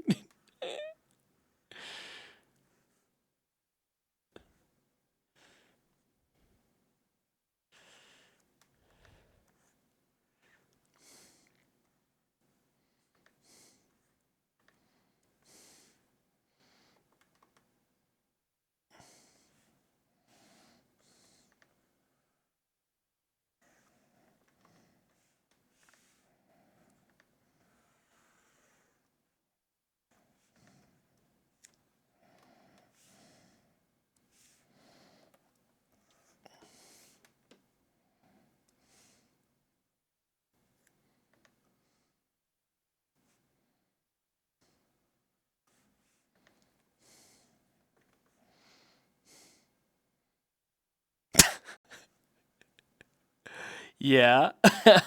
You go down to the parking lot where the event was and you saw something odd. What did you see?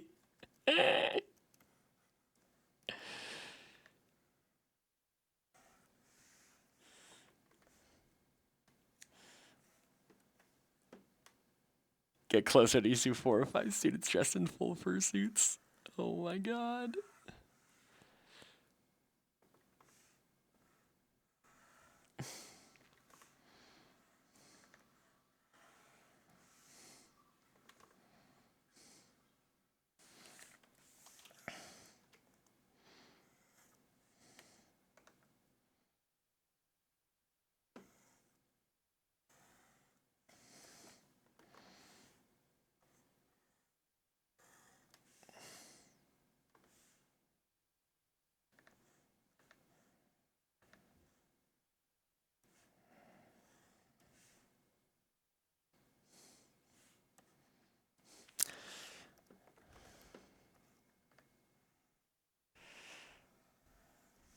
Oh.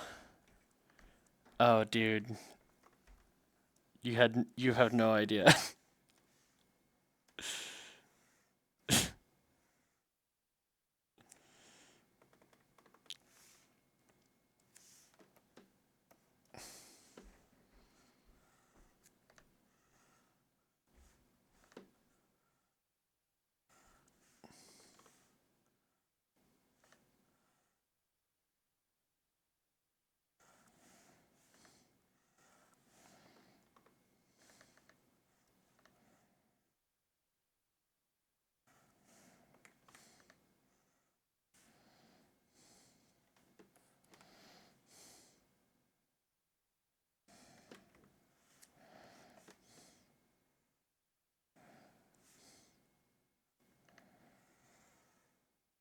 Yeah, you'll see a lot of weird things in college.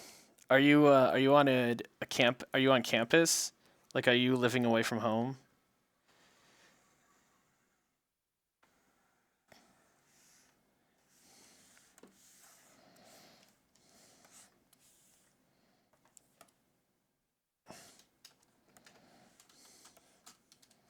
Ah, yeah. How do you like it so far?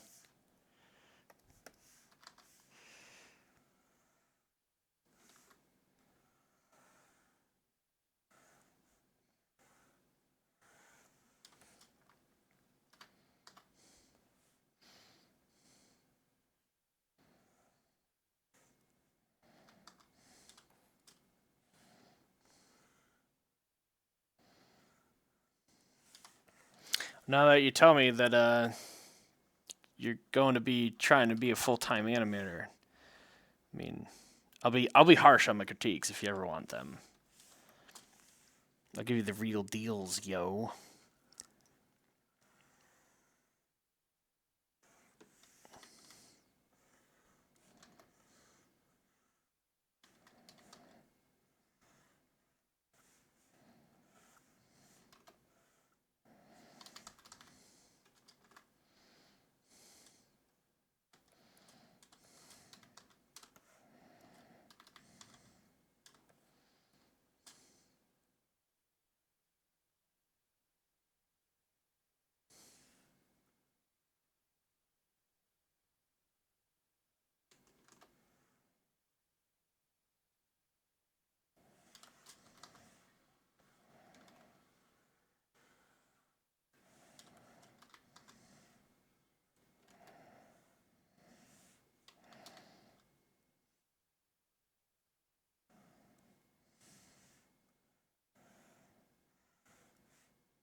Yes.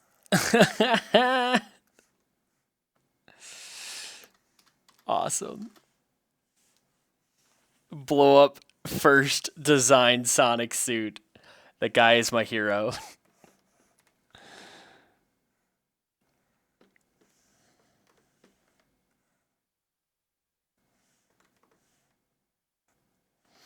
Oh, and you'll probably meet a lot of people in animation class that aren't really driven to be animators.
Shit, my laundry.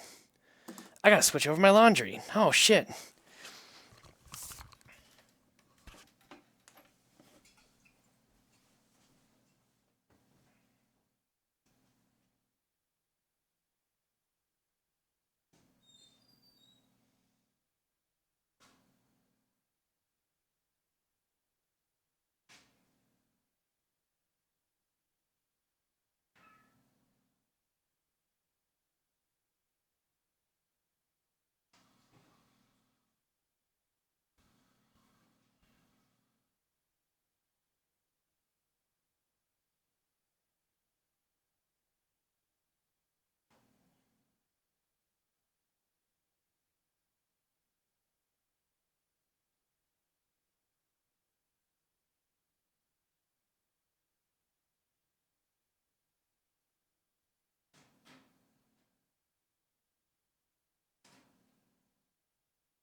All right.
Dun dun dun dun dun la la la la la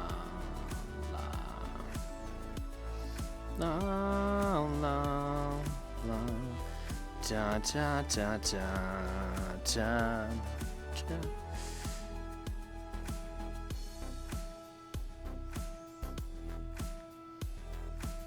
It's a little Twitter bird. Twitter bird.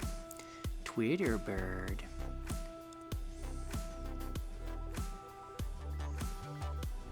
Ow.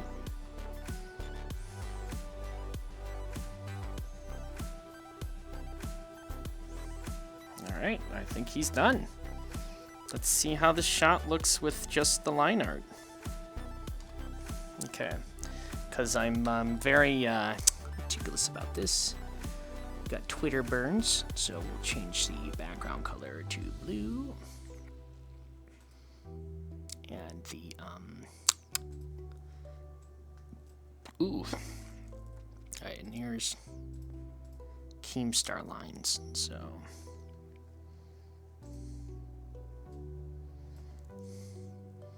So I picked up this project again, and I was just like, you know, is Keemstar still a thing? Like, is he even a thing? It's checked up on Keemstar. Still doing the same garbage. I'm just like, wow. All right. It's still a pile of garbage.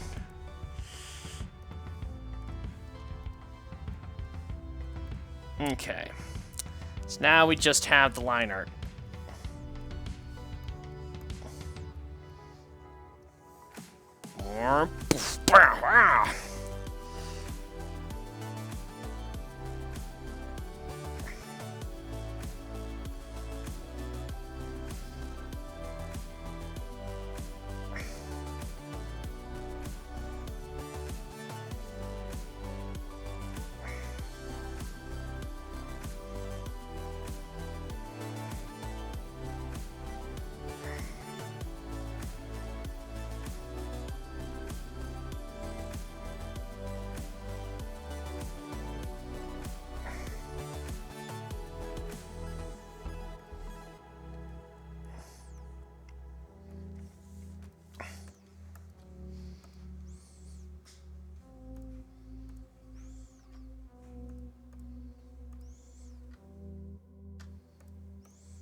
Man, some of these drawings, man.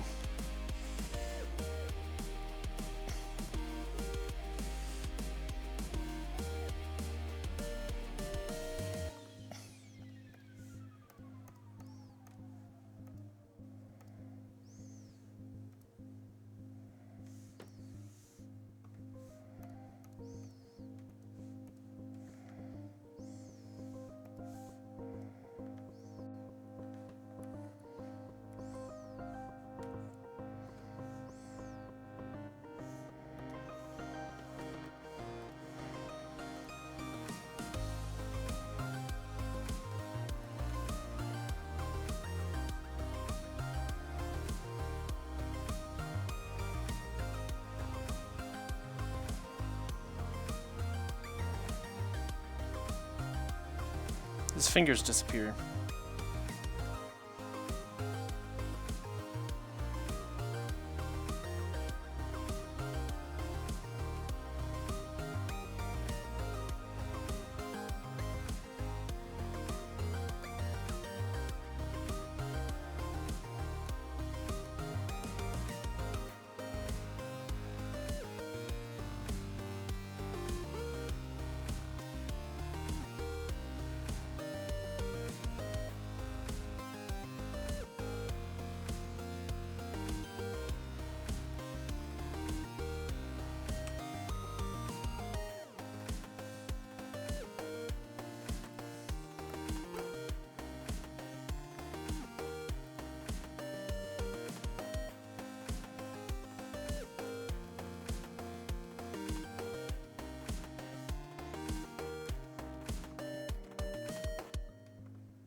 Yeah, I think the different skin tone's a little bit too weird.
Oh, bards are fun.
Yeah, no, that sounds like a bad group, dude.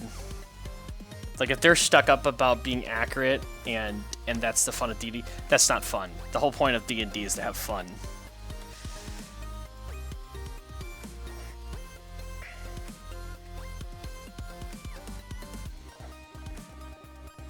Basically, when you...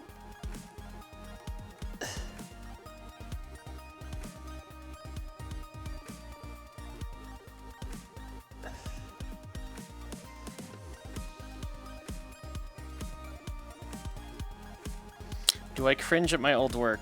I see how much I improved when I look at my old work.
All right. I'm gonna stop for tonight because I think my upper back might be telling me it's time to quit. But I like the progress.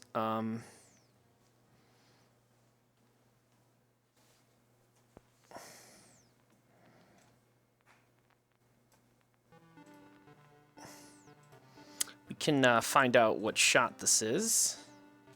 Shot 11 background.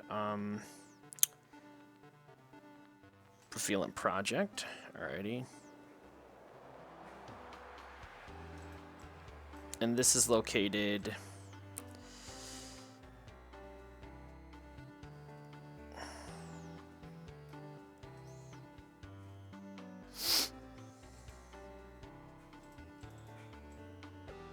right there. Okay. 1920 by 1080.mov. Let's export that real quick. So let's save.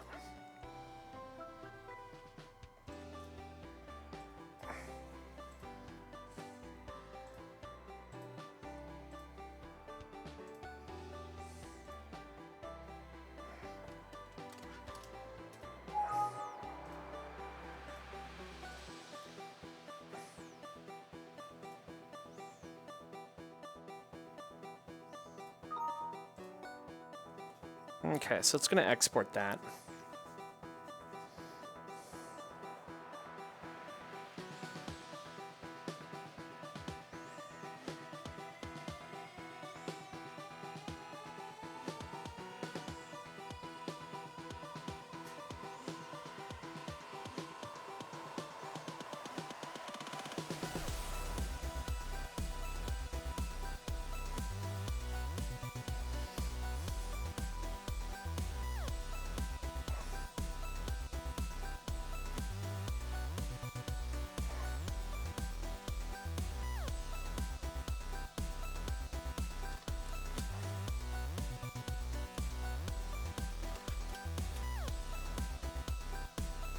Okay.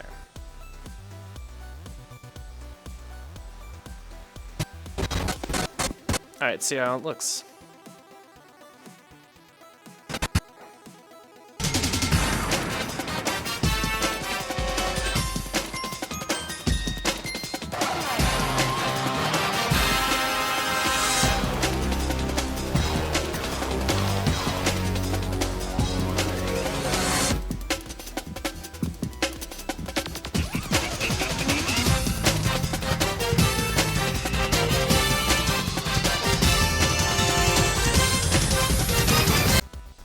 Yeah.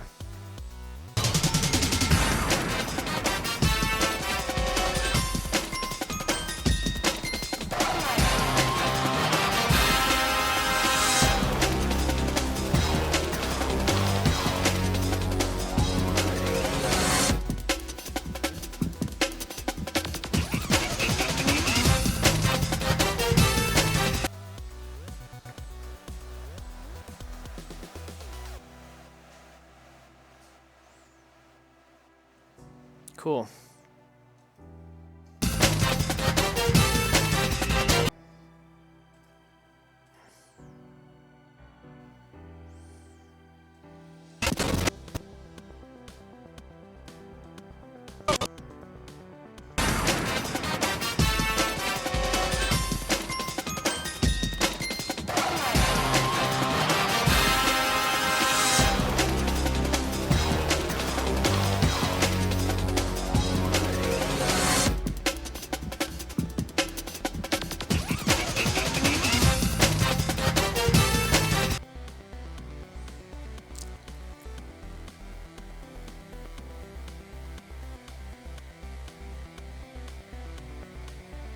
Cool.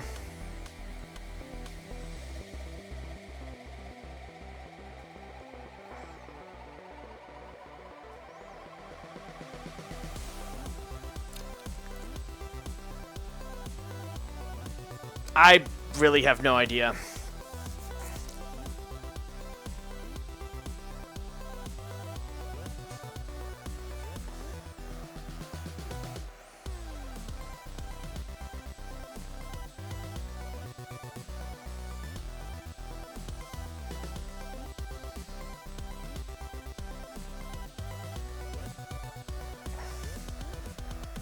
Remember, kids.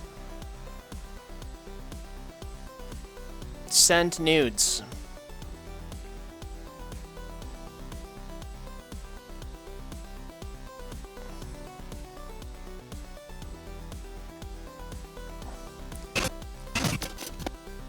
Yeah, we have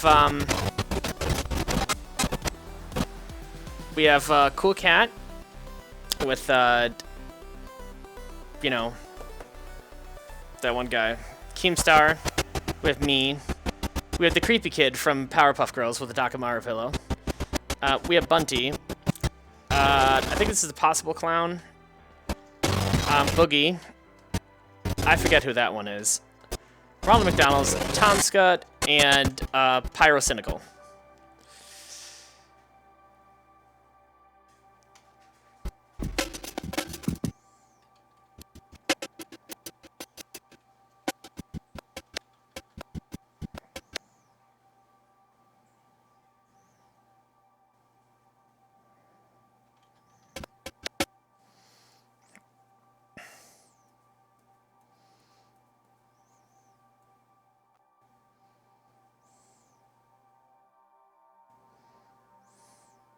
Yeah, it's supposed to be a YouTuber, but I think I just left it as Mojo Jojo.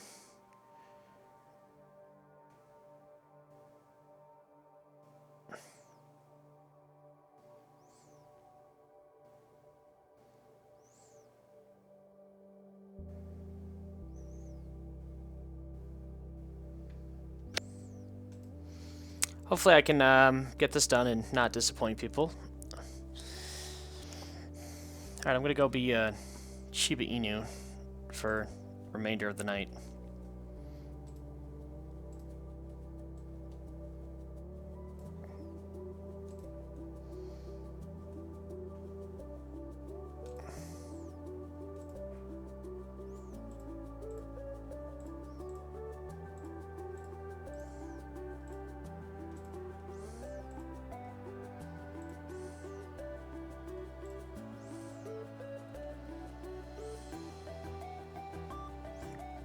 Oh, hey, Glade. Hey,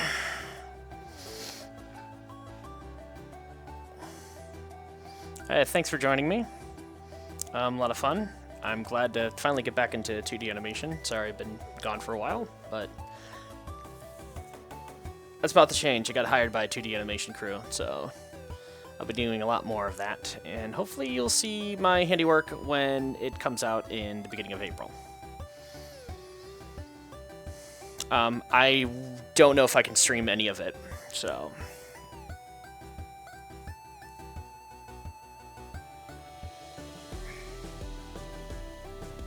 But I do get to animate the villain, so that'll be a lot of fun. Alrighty. Let's see if... Well, I can do this.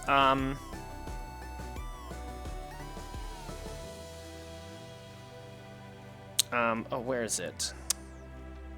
Yeah, here we go. Villain's Mayhem. This show right here.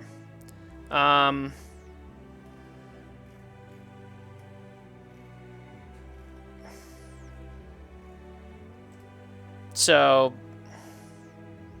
yeah, it's a kind of like an 80s style. It's definitely unique style right here. So.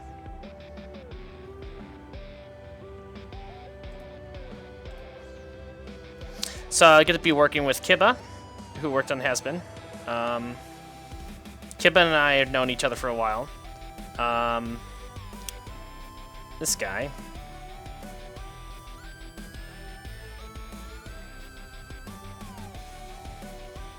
Oh, nice. I just want to know who did. Okay. And, her.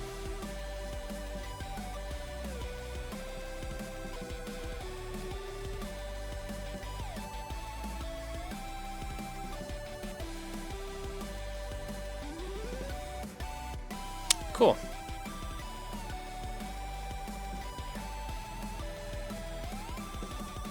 I haven't talked to him or Lottie yet.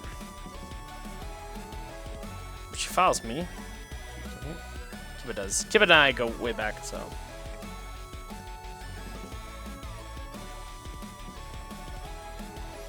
Alrighty. Alright, see you around.